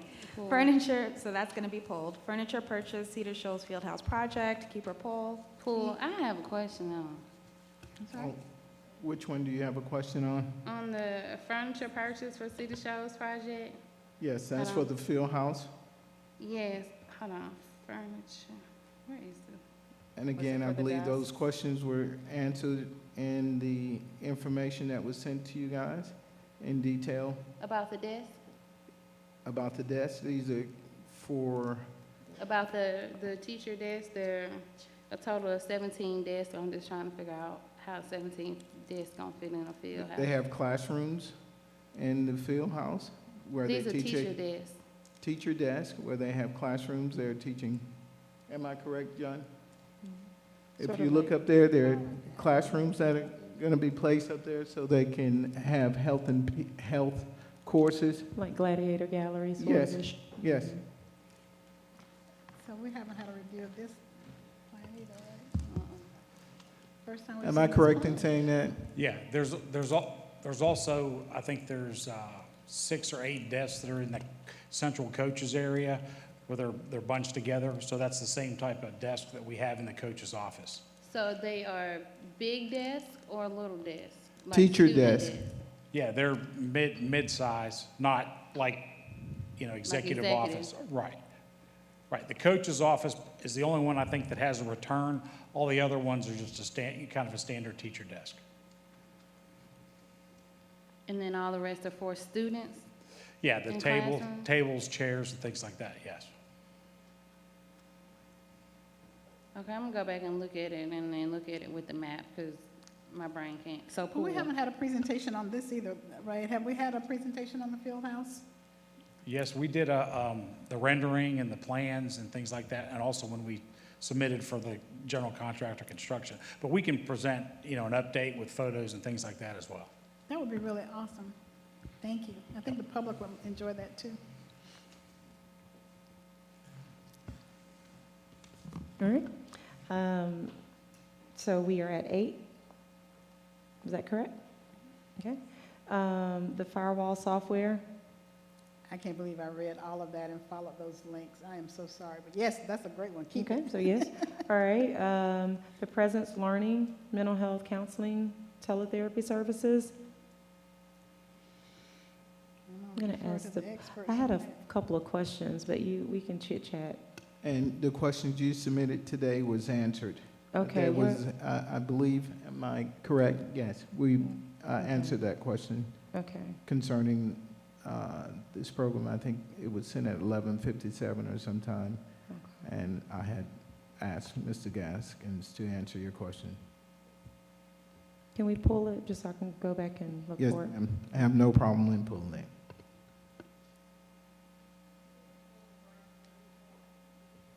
Yep. We Oh, did. Okay. So which ones do you have, Ms. Palmer, that we've pulled?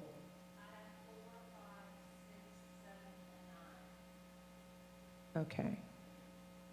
All right. And if there are any follow-up questions that we have Just encourage board members, including myself, to reach out to Dr. Hooker so we can be sure we have all of that so that we can take action next week. I'd like to give a Should we- shout out to Ms. Palmer too for organizing the questions, making sure they got answered in a timely manner. Thank you so much. Thank you. So I'm not the only person who's on my computer after hours.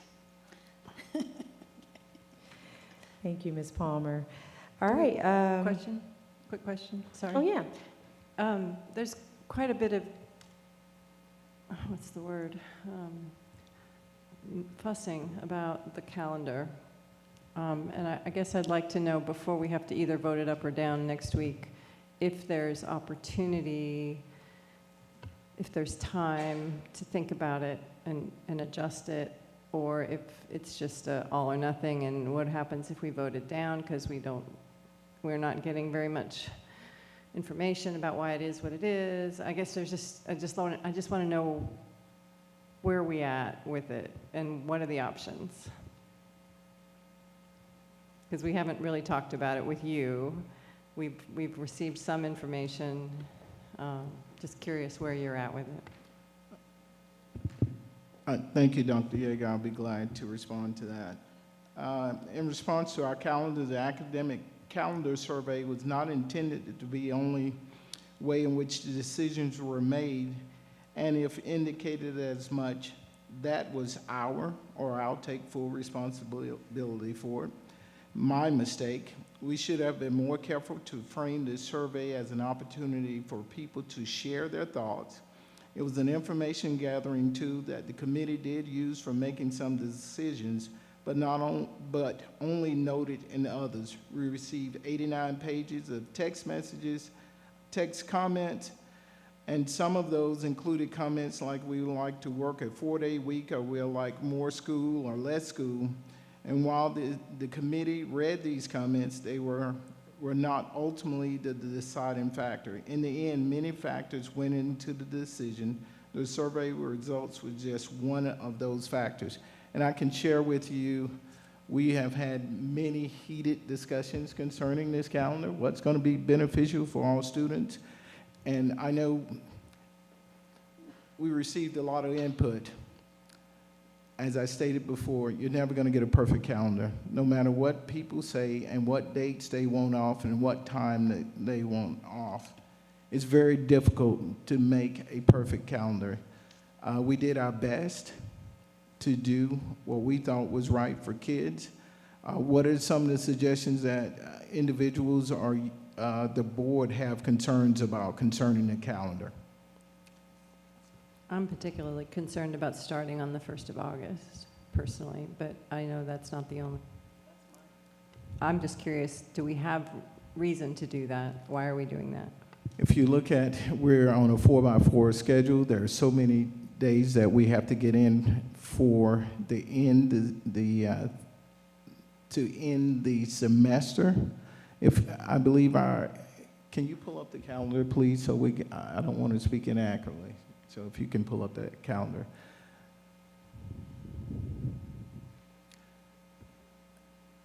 August the 1st is not the first day. Isn't that a teacher's work day?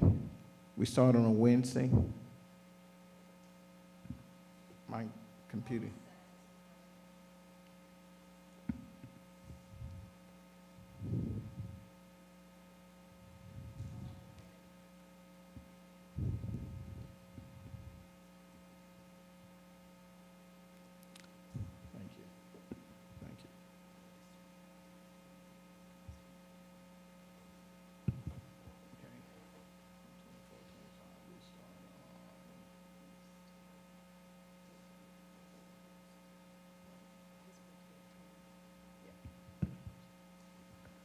And the first day is July 31st and 24, 25. That's the concern that you have right there, Dr. Yeager. Anyone else has that concern? August 2nd is also very early. July 31st or August 2nd is what's happening next year, and like you said, July 31st is happening the following year, and I just don't understand, why are we backing it up so much? I just don't understand. Are you suggesting we start second, third week of August? That would be what we used to do. I don't know why we keep shifting backwards. I And don't if know we what the did- reasoning is, yeah. It seems like the middle August is when we, or at least first or second week of August is. So when we will take out some of the additional days that we have out. I'll be honest, I don't know how we did it before. All I know is that every year it goes by, we back it up another 3 or 4 days, and I don't understand what we're doing because we don't finish any earlier. And if I'm not mistaken, in the past, if you back up those days, you don't have the length of time for Thanksgiving. You didn't get the week, right? You didn't get as many breaks. We did. We used to do that, no problem. This is why I don't get it. I don't know where the days went. Dr. Hooker, It's not like we have more vacation. if I remember correctly, I could be very wrong, but we didn't have as many of the days off surrounding the advisements before. And so we started later, but there were less of those breaks around advisement. And this was like many years back when we used to start the second week in August. When we started at around the same time as UGA, we did not get as many of those advisement breaks. Now we get like a break, like a 3-day or 4-day break for advisement, and it didn't used to be that way. You mean conferences? Conferences, Yes. Okay. sorry, that's what yeah, Thank you. right. But that's just 2 days. It concerns me, come July 25th, to me, it seems very early to return to school. I'm not only thinking about students, but also teachers and having a length of, weeks of break. That just, I don't know, it just feels very early to me, July 25th. I agree with Dr. Yeager, because even this year, I just feel like we're going back, And I get it with the conference days, but I don't know. I don't agree with this like the second year, this July 25th, that they're having to come back in. I could live with August 1st a little bit better, starting in August than start, not having a full of July. So we can compromise in that we can look at revisit 24, 25. Yes, sir. Can the board live with that compromise if we come back with a different plan?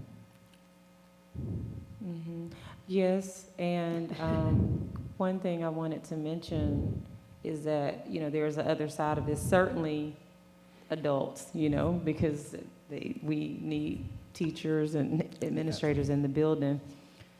The other part is students.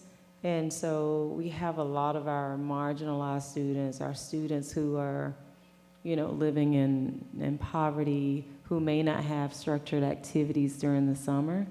And if they've had activities during the summer, they end, sometimes there's that gap, and parents are having to figure out, particularly if they're younger than 6th grade or something, like who's going to keep them, adding that to, adding to that the summer learning loss. I know these few days may not make a, significant difference. So I don't know, I'm sort of torn because I certainly hear like July is a bit early. And then I think about students too, who could use that time to go back. Not all students are going on vacations during the summer. But I will, I can defer to whatever the will, of the board is. We've sort of, with my kids, we've had all different kinds, and so. Our team is willing to go back and revisit the calendars. We'll present this in December. That gives us adequate time to revisit this and take it back to the tab and everything. But I would hope that you would understand that we're not going to be able to please every person who gave us input. I actually tried to look at it without thinking about anyone's preferences at all, because it's absolutely true. You're getting information from different people saying, I want this, and other people saying, I don't want this, and I want this instead. And there's definitely no way to please everyone. I guess I was hoping that we could think about the calendar in a way that was just about what makes sense academically for the students and not take into account any adult preferences at first. I mean, I think that may come in later, but if we could just think about a calendar, like what makes sense, how long should they go to school before having a break, when should those breaks be, and map it out in a way that doesn't take into account anyone's preferences. And I do think, I also, yeah, I mean, I don't like starting that early in August either, but beyond that, I think that it's related to what everyone in the area is doing, but it's so off schedule from the rest of the country that I feel like if we have high school students who want to do some type of internship or some kind of summer program, they go through the first week of August. And so we're limiting our students from taking advantage of some of those opportunities because they would have to miss the first week of class. And in the past, serving as the high school principal, we did have students who did that. We were able to excuse those days. We understand that wholeheartedly. If they have opportunities like that, they will not be penalized because of that. Again, our team will go back. We will present something in December to the team. All right, I apologize for this. We will work to ensure that we do what's best for students, okay? I appreciate you. And adults, though, you know? Yes. Like the breaks. Have to work, I think the it has breaks. to work together. I'm getting frustrated with people continually saying, you know, let's not worry about the adults. If our adults are not sane, if our adults are not together, we don't even need to have school. So we have to look at all parts. I'm definitely, you know, I love my babies, and you made a very good point, Dr. Gant, about, you know, some of our students not having, you know, some places to go, you know, but at the same time, we have to make sure that our adults, our teachers, that they have the time they need also so that they can be their best selves for our students. I totally agree, and if it seems as though I was saying I'm not looking out for the teachers, that's inaccurate. Okay, all right. Okay, thank you. Yes, we will work on that immediately. Okay. All right, any future business items? Yes.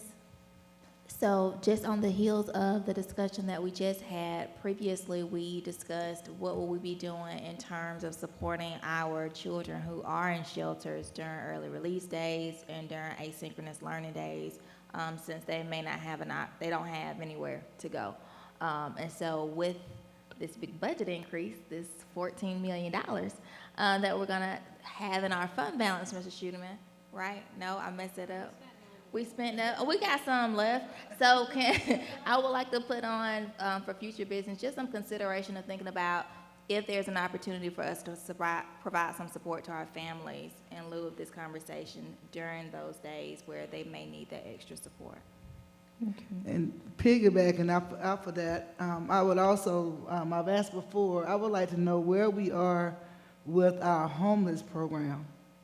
I'm not sure if we have one. I just would like to, you know, get some information because I'm very concerned about, you know, about our students, that population. And so if we could, I know that we were supposed to receive some information, but I haven't received it. Dr. Maddox, we'll make sure you get that. I spoke to the social workers maybe a week or two ago. We will definitely give that. And yes, we do have homeless, and they're being taken care of. We'll make sure you get a presentation, or we'll put something in the update, Friday's update. Okay, and I'm sorry for yes, it will be shared with everybody. And I'm sorry for the miscommunication if you have not received that information. Yeah, I appreciate that. Okay, so we have more information on the homeless program, family support, and either or both of those can be worked into a variety of different spaces. Yep. Ms. Gallagher? So a couple of these came up at our advisory committee. So where we are with restorative justice and restorative practices and what the district definition is for those. And then what our execution process looks like. That was from the Board Advisory Committee? Mhm. Okay. So- It also came up the number of counselor to students, the counselor to student ratio. So what our data looks like, our social emotional data, if we have any, what that looks like, and then I guess like projected view of what it looks like for us to have an increase in counselors and social workers to decrease the number per student, or yeah, that ratio. Counselor to May I student. ask, are you asking for a presentation of you, or would you like this in an update? Because when it comes to counselors, I believe that's part of the draft of the legislative priorities. That's an initiative coming from the governor as well to increase the number of counselors that we have. Those draft legislative priorities I took from Georgia's school superintendents, GSBA, as well as Gale. So So just our local data, like what it looks like and what the impact is for our students. we would definitely have that information for you, okay? Ms. Gallagher, with that, just so we can be sure when we're going back and looking at it, that is what our board advisory, they are wanting information on that? Is that what I'm hearing? Yes. Okay. Yes. So that perhaps might be something that could be added to, that agenda, since I know you all had reached out about, Ms. Bones, about like possible items. Okay. Okay. Maybe us reaching out to the county to see what their broadband data looks like and their use of the GIS mapping, so we can see what the impact is on our students and families and have deeper conversation with them about what they plan on doing about our broadband issue in the county. Again, do you want that as a presentation I or just an hope that we update? can have a conversation. Okay. I don't know. You the expert. I wonder if it would be, or I wonder, one of the things is that we've been trying to, we've talked about setting the agenda items for the board advisory and wanting to know what they want to hear about. And so to me, if these are things that they want to hear about.